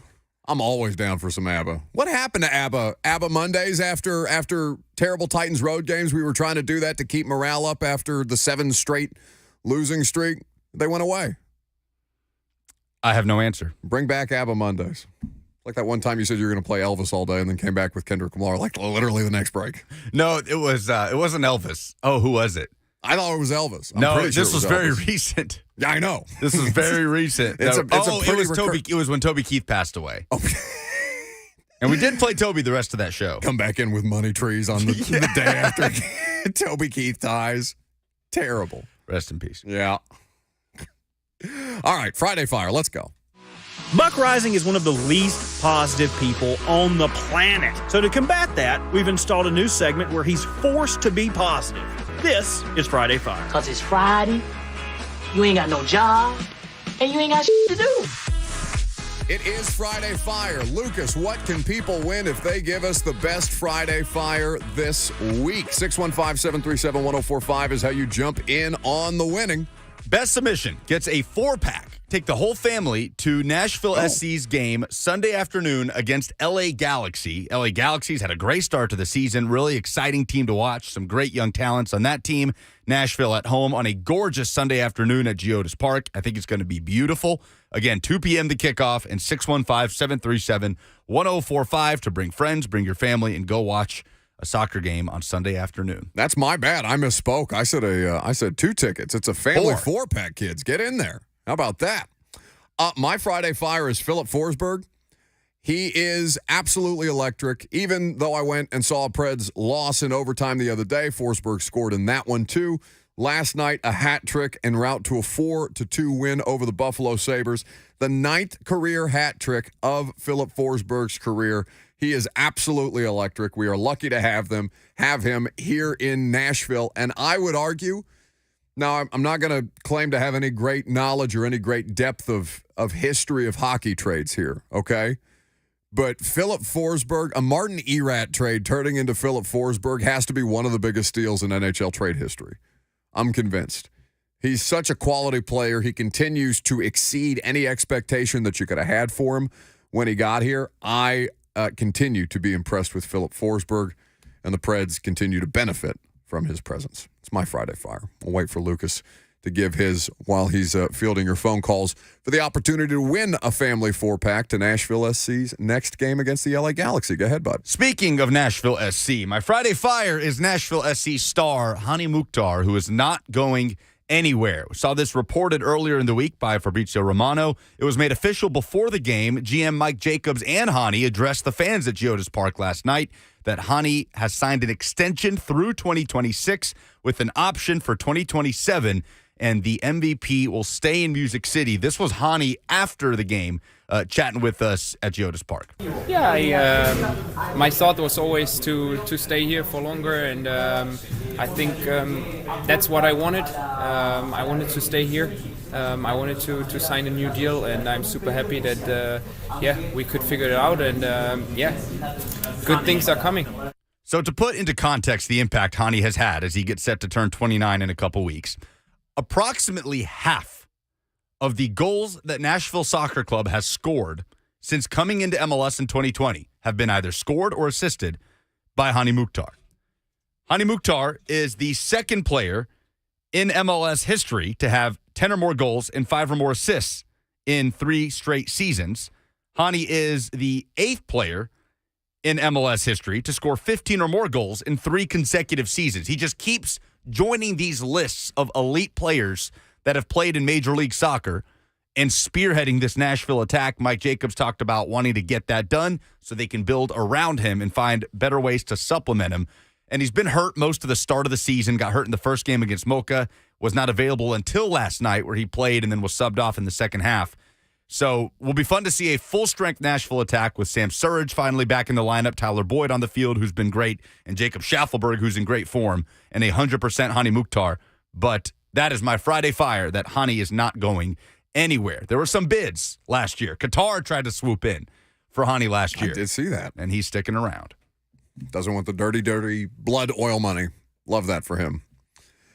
615-737-1045 for the opportunity to win a family 4-pack. For those of you complaining that the Nashville SC tickets cost too much against Inter Miami, here you go. We got some free ones for you.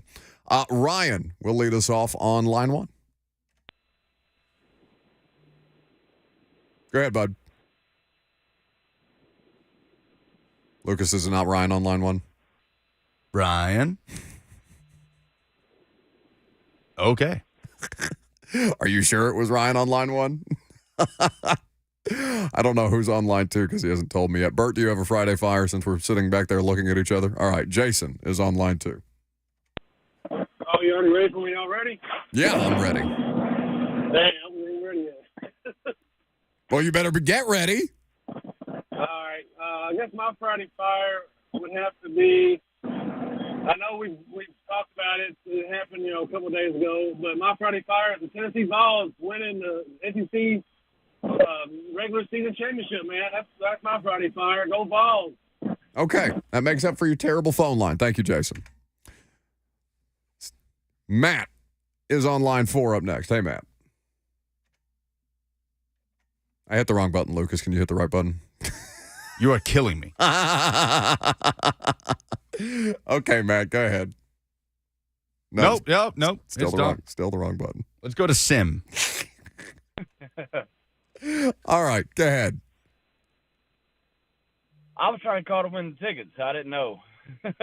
Well, yeah, you got to give us something to give the tickets. We're not just going to give them to you. Oh, man. All right, that's enough of that. This has been an unmitigated disaster. This is a disaster. What is going on around here?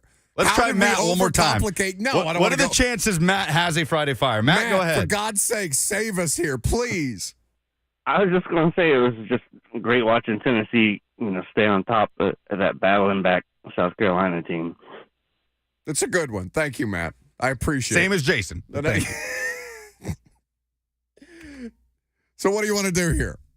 Well, two of the callers knew what the game was. Oh, my God. The rest of them were like, I don't know. I just wanted the tickets. And they both had the same submission. So what do we do? Do we flip a coin? Huh? Do we flip a coin? No. Tie goes to the runner. See if line 1 has a Friday Fire, since this has been an unholy disaster. You guys, we have been doing this for damn near 3 years. We have to be trained better than this. You know who's here to save us, Lucas? It's Sue-Ann. Sue-Ann, what is your Friday Fire? Please, God. Well, this is not really, I'm going to say Friday Fire. But I would definitely agree with the Vols guy. What about that? But I was kind of thinking maybe as we get ready for 2024 that you guys would have some kind of a highlight of 23. And if you don't have a highlight for 23, maybe you got low. But my highlight for 23 was the Jags game.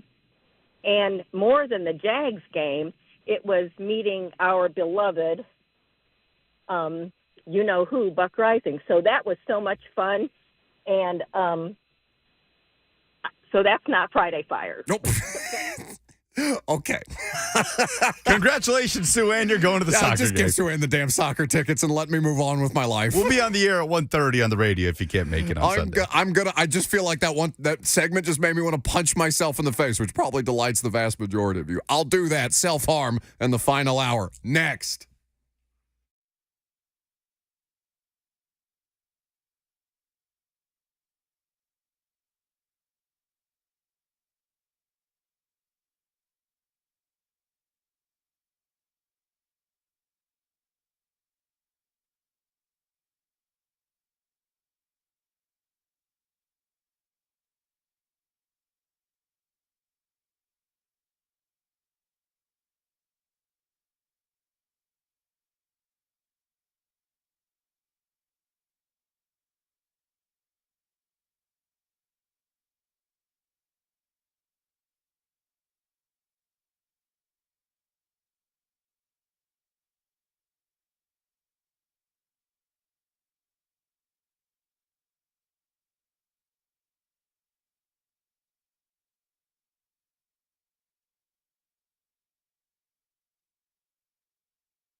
It is 12:02. Good afternoon. I'm Lucas Panzica from the 104.5 The Zone Studios. In NFL news today, the New England Patriots have signed tight end Hunter Henry to a 3-year deal worth $27 million, keeping the former Arkansas tight end in New England. Also, Russell Wilson paying a visit to the Pittsburgh Steelers as the veteran quarterback is now a free agent. It is NHL trade deadline day. The Nashville Predators, coming off a win last night over Buffalo and a hat trick from Philip Forsberg, have made some moves in the last 48 hours, bringing in forward Anthony Beauvillier and Jason Zucker, as well as trading out Yakov Trenin and multiple draft picks. The Preds go to St. Louis tomorrow. It's an 11:30 puck drop. College basketball, Tennessee wraps up the regular season at home against Kentucky on Saturday, celebrating Senior Day after clinching the SEC regular season title this week. Tip-off at 3 p.m. Vol Network coverage on the Zone starts at 2:30. Vandy wraps up the season at home against Florida for a 3:30 tip. And the Belmont Bruins face Northern Iowa this afternoon in the Missouri Valley Tournament quarterfinals,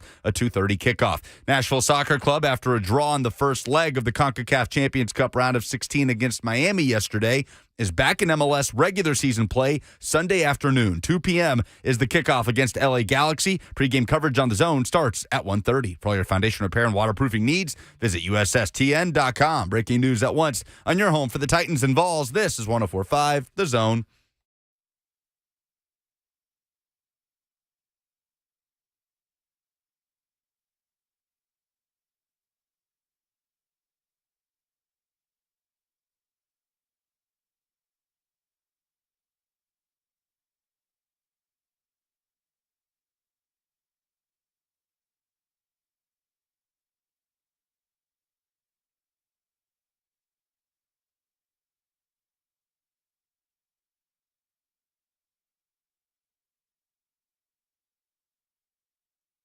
Final hour, thank God, after what the hell that just was. I love you all very, very much, even if you don't love me all the time. That was an abject disaster.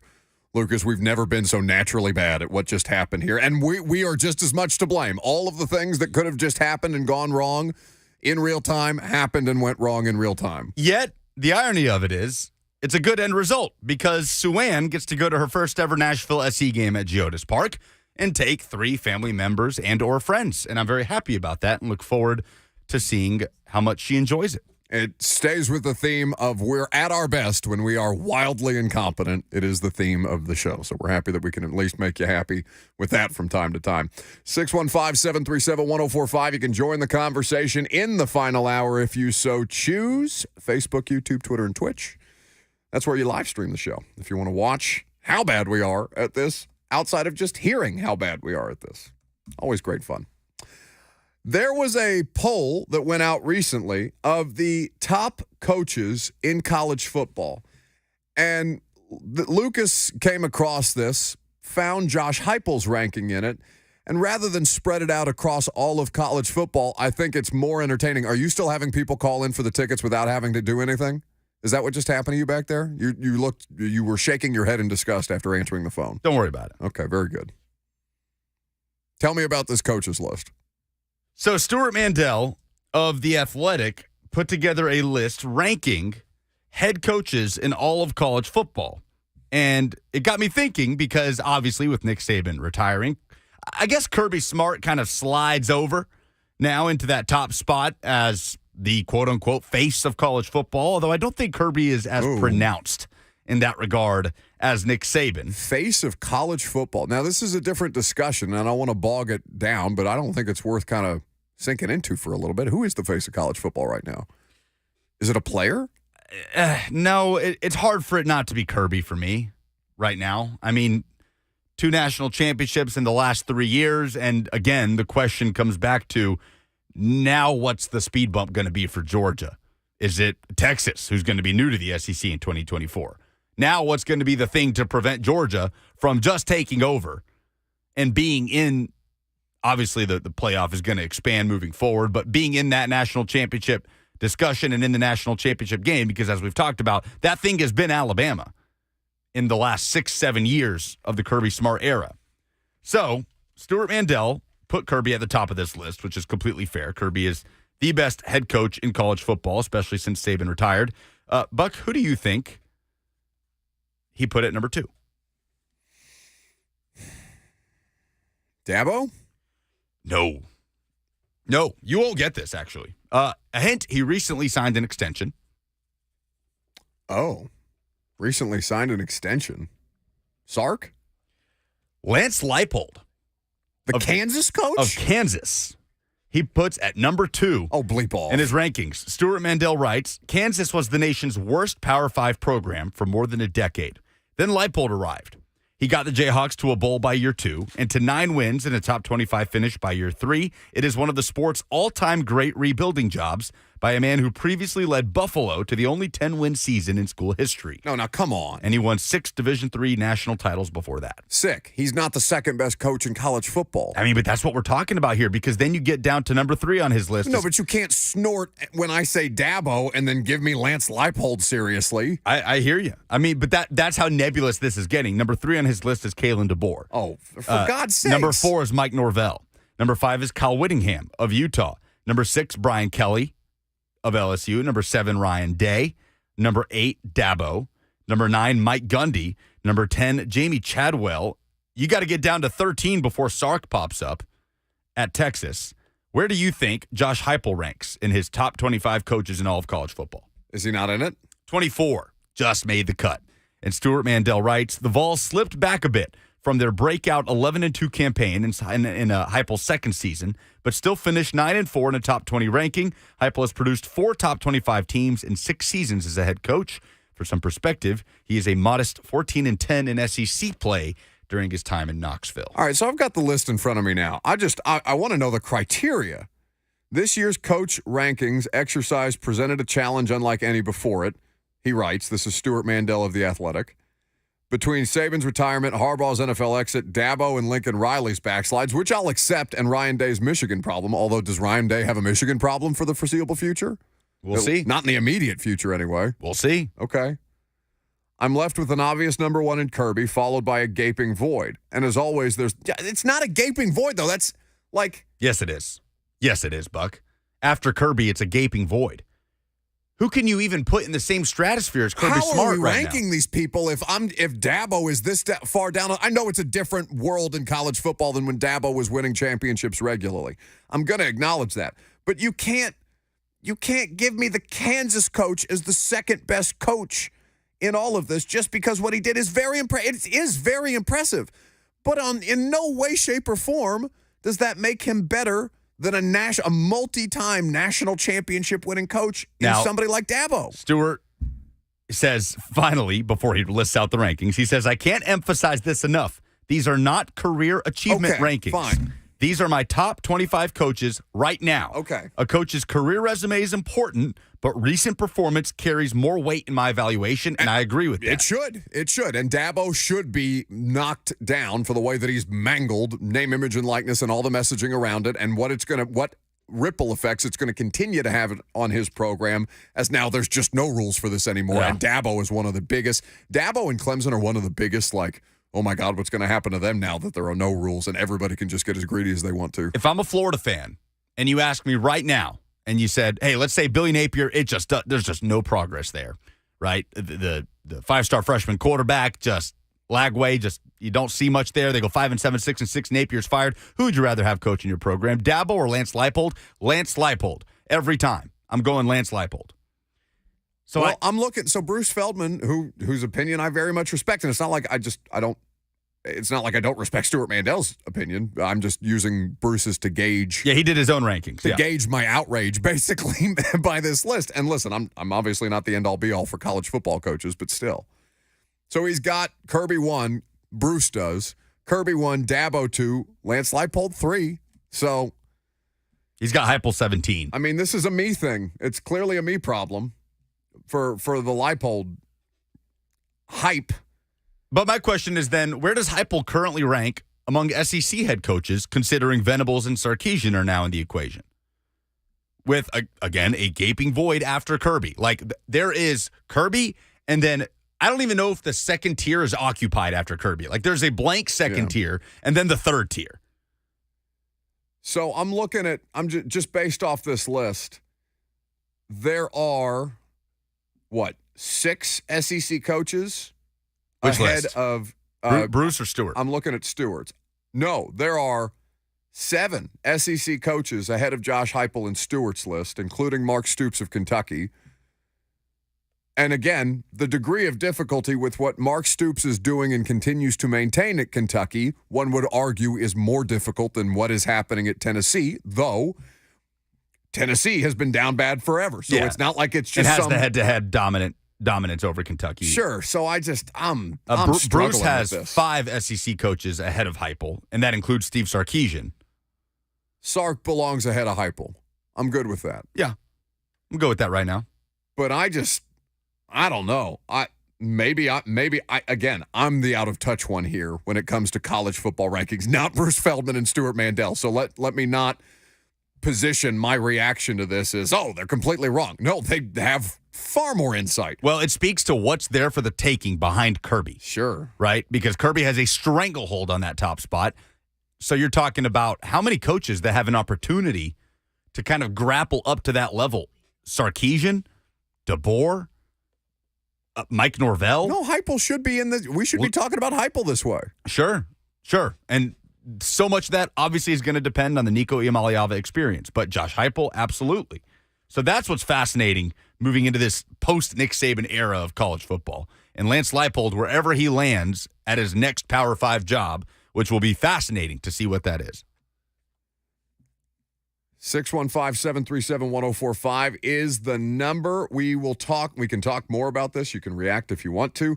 We'll get into the cornerback market, given that the Titans may be interested in some free agents out there and what that means for Tennessee and free agency. I'm Buck Rising. It's 104.5 The Zone.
Oh, my goodness. Welcome back to the show. 615-737-1045. Jump in if you want. Cornerback market. Jalen Johnson got paid by the Bears yesterday. It was a big old cornerback contract. Now, we knew that as the wide receiver money goes up, it is fair to expect that the people most regularly tasked with stopping the high-level wide receivers in the NFL would also say, hey, we probably deserve a little more money too. But this Jalen Johnson deal, $76 million across 4 years, $54 million guaranteed. That is a massive amount. That's $19 million a year for a cornerback. Now, as we've talked about, it only takes one. And I don't do sticker shock anymore, especially when the cap goes up 30 mil. But if you want a corner in free agency this year, Jalen Johnson just set a new ceiling for the position. Now, it doesn't mean that you have to pay $19 million to get a corner this year. You can find value there. But as we were talking about yesterday, Lucas, and we kind of, you threw SMB back at me kind of and said, well, did it work to go value shopping at corner last year? And I think that it could have had Christian Fulton not had a disaster of a season, and Elijah Molden had been more viable of an option, and the Titans pass rush hadn't gone straight to hell in ways that we thought it was going to be their best thing to lean upon, and then they traded Kevin Byard. So it all. Well, we can play that game all day if you want. Yeah, but Isaiah Wilson could have worked if he was a good football player and it was a good pick. I'm just saying, like, I don't think that you can discount Sean Murphy Bunting because of how bad everything else was around him. It just speaks to how much you need to improve your secondary play in general, and also the level of availability that somebody like Christian Fulton has struggled with across his career. By the way, all I see of him, he's back on Twitter and Instagram, all I see of him is working out in Miami with this dude that specializes in hammy training.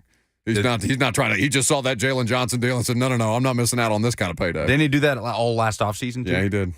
It worked for training camp. But that's still the thing. Like, do you think people think that, and I understand that the vast majority of people in the audience are never going to make this kind of money, so they're not going to be sympathetic to athletes spending their own money to try and do this. But the idea that I don't know how much Christian Fulton is paying on a regular basis to use the guy that got LeBron James and Dwayne Wade soft tissue injuries right, because that's who he's been working out with. I'm sure that it is not inexpensive. I don't know that a player should have to bear the burden of that kind of financial, especially when on a rookie deal, right? That shouldn't be able to be had more in-house with the teams that you're with, and I think that's part of the thing that's being reevaluated with the Titans right now, as far as the sports science department that now Rand Carthon will oversee directly. His market value per spot track, Fulton's, is just under $7 million per year. Yeah, okay. Where would you take Christian Fulton for $7 million a year if Jalen Johnson is making $19 million a year? It's a question you got to legitimately ask yourself, no matter how many different problems you had with the guy. I would rather pay more for a Kendall Fuller. Sure, that's fine too. But what's that cost? You know, I think in the same way that people were, I mean, I don't want to say horrified. That sounds a bit dramatic to the idea that Calvin Ridley could make as much as $25 million a year just because he's the best wide receiver on the market. It doesn't guarantee he's going to make $25 million a year, but there's the potential for it, yeah? If Jalen Johnson's deal looks the way that it does, and we don't have the full details, so I don't know what his cap hit is in the first year. We have the guaranteed money that's been reported as $54 million guaranteed. It's a ton. I think that when you look at this kind of stuff, most people in the league that I saw react to this publicly and privately yesterday, kind of like, oof, that's a bit alarming. Even though when people in the NFL get sticker shock, then I start to be concerned about the idea of sticker shock, right? Not just yesterday's price is not today's price. That Jalen Johnson could have made $19.8 million this year if he was tagged, and if he was tagged again in 2025, could make up as much as $23.76 million over the course of 2 seasons. That would equate to, and Pro Football Talk did the math on this, $43.56 million over 2 years. So kind of close to the guaranteed money that he would have made, but still, it's a lot more, especially the guarantee stuff. Cornerback market is going to be like that this year, I feel like. It's why my preference, would you still be in favor of paying for a corner as you kind of described yesterday? I don't want to put you in a position that you weren't like hardline stance are, but it felt like you were more of the mind that you would prefer to pay outright for a corner rather than just draft one in a later round, given that they don't have a third round pick. I don't know why it has to be one or the other. It doesn't, but it just, I guess based off your point yesterday, it felt like you were leaning more that way. Am I mischaracterizing? I'm leaning more towards Roger McCreary, mid to late round draft pick, and value find in free agency is not enough for me to fix the cornerback position with this team. That only brings back Roger McCreary. No, it's tough. And Molden's role in this, because he was a safety last year, is he going to be a safety again this year?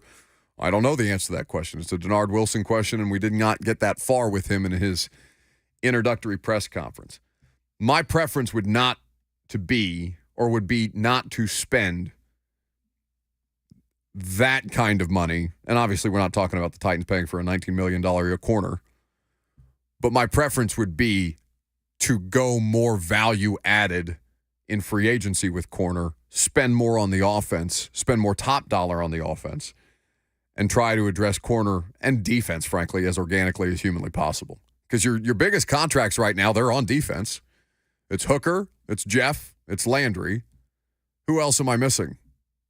Roger McCreary and Elijah Molden are still on rookie deals. I don't know who the hell else plays for this team right now on defense. Yeah, Aziz is a free agent. SMB a free agent. You said Landry, right? Yeah, I mean, Key's fourth on that list, but still, like, that's $7 million a year. That's not top edge money. That's first full-time starting opportunity money. D Good on the F&M Bank chat says, Buck wants good football, but doesn't want to pay for good players. Well, that's not true. It's true in the corner. What is your stance? I'm very confused on what I think they fall off a cliff. I think they fall off a cliff so much faster at corner. I think it's so much less predictable. I think if you're going to invest in that position, or if you're going to invest in that position, I would prefer you do it organically before they start to make the big money, because I think it's a roller coaster right after that. And I think there's so much less variance on wide receiver, for example, if you're just having me pick between the two.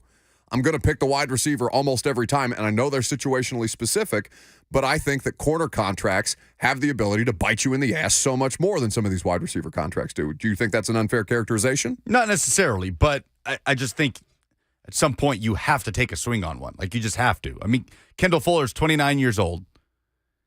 Market value at, around $14 million a year, according to, and that's the only resource we have, right? We have no idea what kind of money these guys are actually going to get. Because I don't think Spot Track would have had Jalen Johnson at 19, right? Yeah.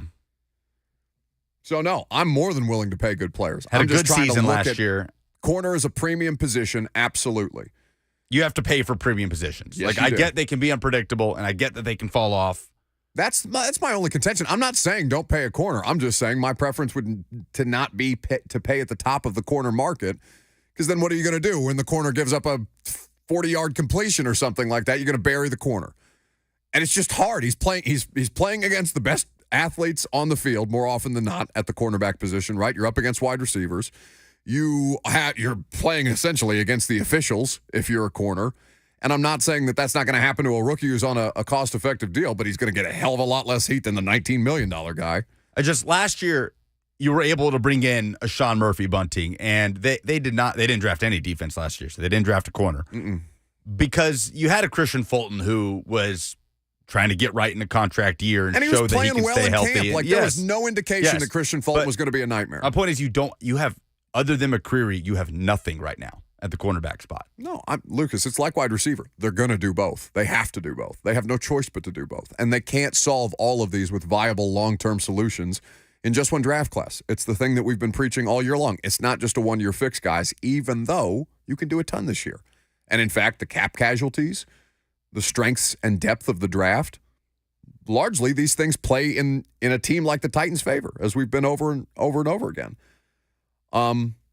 The lack of third-round pick makes it a harder decision, for sure. Or maybe it doesn't. Maybe they have their eyes on a corner. They've been in contact with the Chiefs about what it would cost probably to trade for L'Jarius Sneed. I'm sure that's not the only team that they've had contact with, but that's the one that's been reported the most around. So as you kind of look at the variety of different ways that you can attack this thing, you can't just say spend it all on the best players at every position because you've got all this money in year one. It would be unwise to go about it that way. I'm just trying to pick my spots if I'm them. Now, there was a ton of stuff that happened in local sports last night. We opened the show with it, obviously. Nashville SC's 2-2 draw against Inter Miami. Disappointing because they had the 2-0 lead and could have potentially had a 3-1 lead before the third goal was waved off, and then Luis Suarez comes in with the equalizer and sends it to a draw eventually.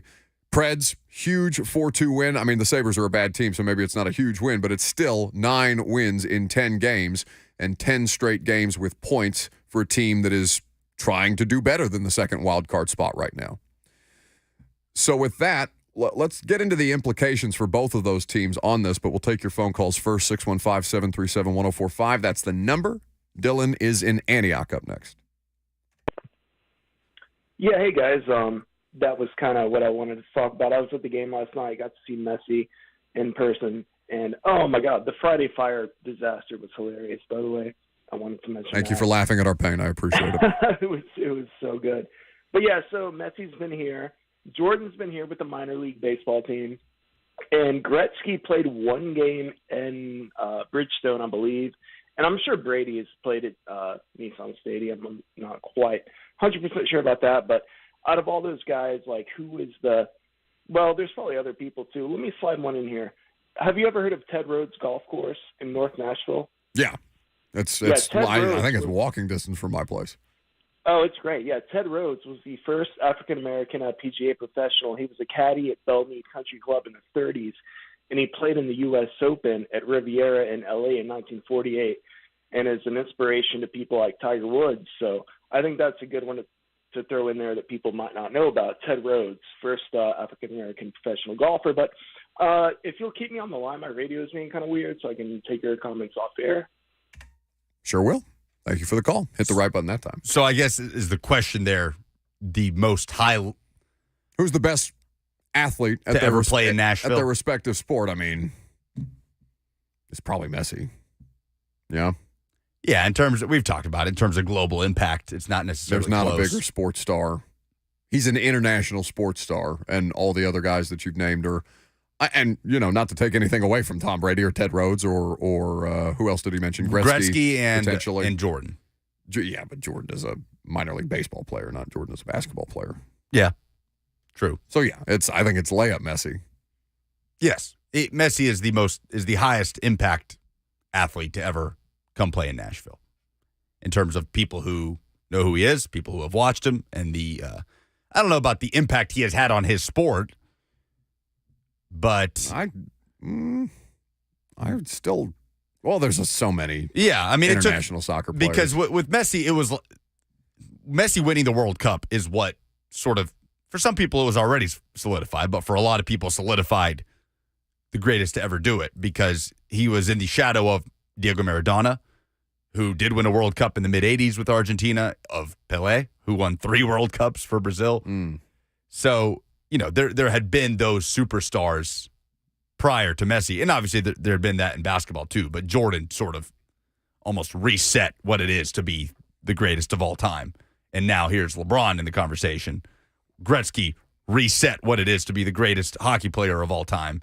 And I don't know that anybody is in that conversation with Gretzky. So, global impact, the answer is Messi. So, before we get too far afield, Nashville SC, they're either winning games or they're drawing games, right? They have yet to lose a game this season, either in CONCACAF or MLS play. Lucas, you'll correct me if I'm wrong. They've only played 1 MLS game? 2. They scoreless draw against New York Red Bulls at home and 1-1 at Colorado Rapids. Okay, I had forgotten the Red Bulls game.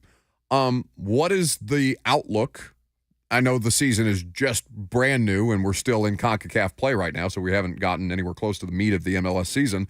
But, what is the outlook now that Hani Mukhtar is back for Nashville SC coming off this I still consider it a disappointment because of what they could have potentially you had a 2-goal done. lead. Sure. I just don't want to diminish it, right? No, I can be disappointed and have thoroughly enjoyed that game. Yeah, and Hani said after the game, he's like, I'd be lying if I said I was thrilled right now. Sure. 2-goal lead, and you give up a stoppage time equalizer, and Miami gets 2 massive away goals.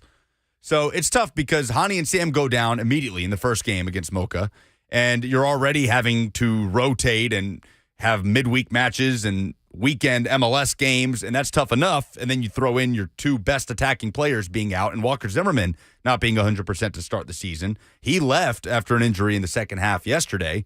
Didn't look like anything long-term, just clashing of knees. But it's a really difficult stretch, and they host LA Galaxy on Sunday, got to turn around and go to Miami on Wednesday, and then come back and host Charlotte on Saturday. So you're talking about Thursday, Sunday, Wednesday, Saturday, playing 4 games in the span of like 10 days. That's a tough stretch, and they desperately want to go to Miami, and now having to win that game or at worst draw 2-2, score 2 goals in a draw to force extra time because of the away goals tiebreaker. You want to go for it in that game, which means you probably got to rotate some bodies on Sunday. So I don't know what Hani Mukhtar's deal is going to be on Sunday, what his status is going to be. It looked like it was tight for him to play last night, and Sam Surridge is still TBD on when he'll return. We'll keep an eye on Walker Zimmerman as well. So Gary Smith is balancing plates right now as Nashville wades through both of these competitions, and it's really difficult, and really no MLS team that is in both of those competitions, whether it's Columbus or Cincinnati or Nashville or Miami, is having great success in both of those competitions. It's really hard to do. So then there's the Preds, winners last night against against the Buffalo Sabres. The Western Conference right now, as you kind of look at it, and this is the first time that we've really dug in, Preds have moved from the second wild card spot on the strength of last night's win to the first wild card spot in the Western Conference. They're still trailing by a fair amount. Dallas is still at the top of the Central Division. But the Preds, man, they have been as exciting as I can remember in recent memory. Now, I understand that they've had more downtimes than good here in the last couple of years, and they're just coming off a year where they missed the postseason for the first time in, 8 straight seasons? 9 straight seasons? I want to say 8 straight seasons. I can't remember exactly off the top of my head, but still, this Preds team, with today being the trade deadline, and they did make a transaction earlier. Jason Zucker from Arizona comes over, veteran forward, and they trade a 6th-round pick to Arizona. And that's not the only transaction that they had made. Yakov Trenin was traded to the Colorado Avalanche yesterday for Jeremy Hansel and a 2025 third-round pick as well. So UC Saros looks safe, almost assuredly. And, I think that makes the most sense for the Preds at this point. Yeah, we were wondering buyers or sellers at the trade deadline. They're kind of straddling that line. Well, so we just did early expectations for Nashville SC. This is obviously late expectations for Nashville Predators, but I didn't have expectations for the Preds for the vast majority of the season until, last month and a half. They're really making a push. And I love the idea of just having a, no expectation playoff opportunity, because hockey is fun and weird that way, and anybody can get anybody at any point over the course of those early Stanley Cup playoff series, which are right around the corner. We're, a month away from the end of the regular season? Just about? A little more, a little less? Getting close. It's usually like the first or second week of April, I feel like the hockey regular season ends. April 15th, the regular season finale in Pittsburgh. So, about a month. So still, their goal differential is not the best, so they're still working some things out. And obviously, as they try to improve, the competition is in their own conference is going to be critical for them to, in their own division is going to be able to, critical for them to capitalize on. But you got to feel good if you're a Preds fan right now. I mean, they're looking like a team that has the capability to get hot in the postseason. And tinkering, adding some depth pieces like Beauvillier and Zucker. So it's interesting. I wonder how much Barry Trotz's frame of mind has changed from a month ago when they were canceling concerts because of poor performance to now, after that 5-game West Coast road trip where they went 5-0, the 10-game point streak, winning 9 of their last 10, scoring goals. Philip Forsberg is playing just at an incredible level. He's got 33 goals on the season. He's so much fun, man. Gus Nyquist having on track for a career year. Cody Glass. I mean, guys are popping up all over the place. So they're looking like a team that can make a run. It's exciting. It doesn't quite have 2017 vibes, right? Because that's the frame of reference that so many of us run, sneak in, make a run type of Preds teams too. It's the easiest thing to do, right? So rarely do you get a team like that Preds team that snuck into the Stanley Cup playoffs that year, that then swept the Blackhawks in the first round and set us all into an absolute fever pitch. And then, led to the city being basically drunk in the streets of Broadway for 2 months en route to the Stanley Cup. Now, they didn't win it, but still took Pittsburgh to six games. I'd love any kind of playoff hockey run. March Madness is my favorite postseason tournament in sports for sure, but that's just because I'm biased and college basketball is my favorite sport. Stanley Cup right there. I want Nashville SC making a CONCACAF Champions Cup push while the Preds simultaneously get hot in the NHL playoffs. Sure. That would be a fun Nashville summer.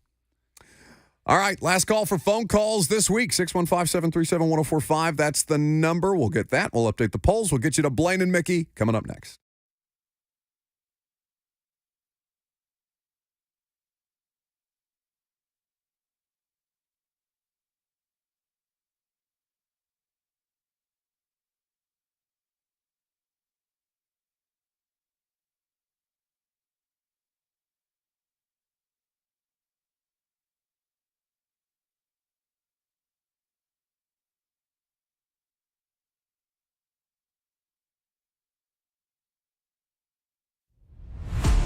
And now, an update from the Blue Cross Basketball State Championships in Murfreesboro, presented by the Tennessee Highway Safety Office.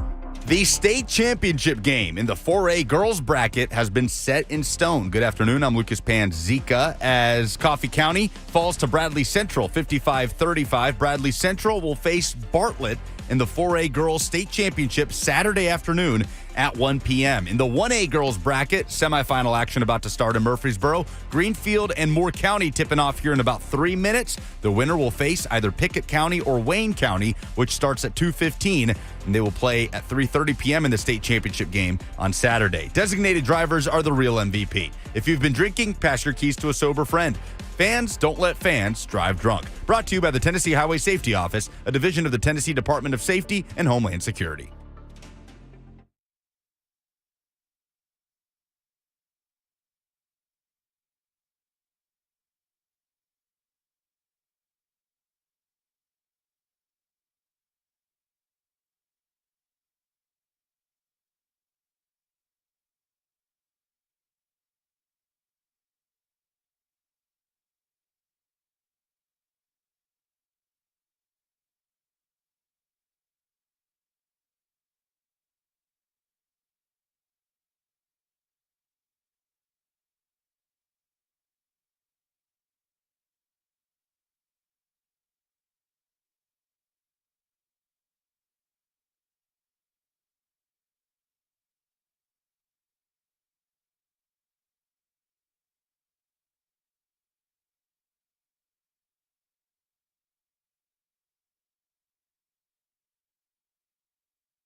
Show is just about over. You're stuck with us for about 12 more minutes, less than that. I'd say 8 more minutes before we turn things over to Blaine and Mickey. 3HL after that. Next week's going to be so much fun down at the SEC tournament. Are you disappointed that we're not going to, because it sounds like we're going to be in the BetMGM lounge that they have in Bridgestone Arena, which I'm very excited about. I know that's a little more walking for you as you try to get to your free basketball games, though, Lucas. No, the BetMGM lounge sounds awesome. I can't wait to check it out. I will find a way to watch the games. I mean, that's always the best part for me is being able to get up during a break and just go watch SEC tournament basketball and then walk right back. Why do I feel like you've done this for me the last couple of years? Like done the show that week. I usually take, for some reason, I feel think like you missed all of it last year. Yeah, I did for sure. What was I doing last year that I missed all of that? Anyway, I can't remember off the top of my head. I feel like I haven't done one since like the first one after COVID. Yeah, because 2 years ago it was in Tampa when the Vols won. Yeah. And they had me wear a mask while I was doing the radio show at Bridgestone. Yeah, and I wasn't there then, so we have never been at Bridgestone together at an SEC tournament. Okay, so we're excited, and it sounds and on Friday we're only on for an hour and a half because Vols play on Friday, and of course this is your home for Tennessee Vols athletics.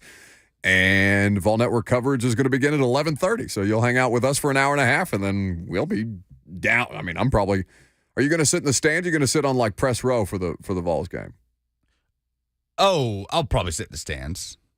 You don't trust yourself on media row? I'll probably sit. Yeah, I don't do well in press boxes. I just and I dealt with this a little bit last night, not doing the radio broadcast. I was in the press box for the Nashville SC game, and so like when Schaffelberg scores in the 4th minute, I'm like choking, stifling every reaction. So I watched most of the game out on the terrace and had an awesome view. But I just can't fathom being able to sit there in a press box and watch an incredible play take place and just kind of blink and stoically write like that was impressive. I don't know. I have to have like bodily reactions. I just can't. I mean, you have to be invested in the team, and it's easy. I get your point though, because like I've done a bunch of Mahomes games against the Titans. I've done a bunch of Lamar games. I've done a bunch of Josh Allen games. I've obviously done every Derrick Henry game. But I'm not invested in any of the teams, so yeah, I can say, "Wow, that was an awesome play," and move on with my day because I'm not cheering. That's not what we're there to do. I just remember Keith Bullock being in the press box with us one time in the last couple of years.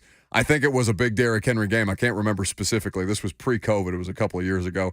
Him just looking around because he wants to cheer, and he's looking around at all of us and be like, y'all are a bunch of stiffs. I'm not sitting in here. It really sucks all the fun out of it. I'm like, why am I even here if I can't react to what's happening?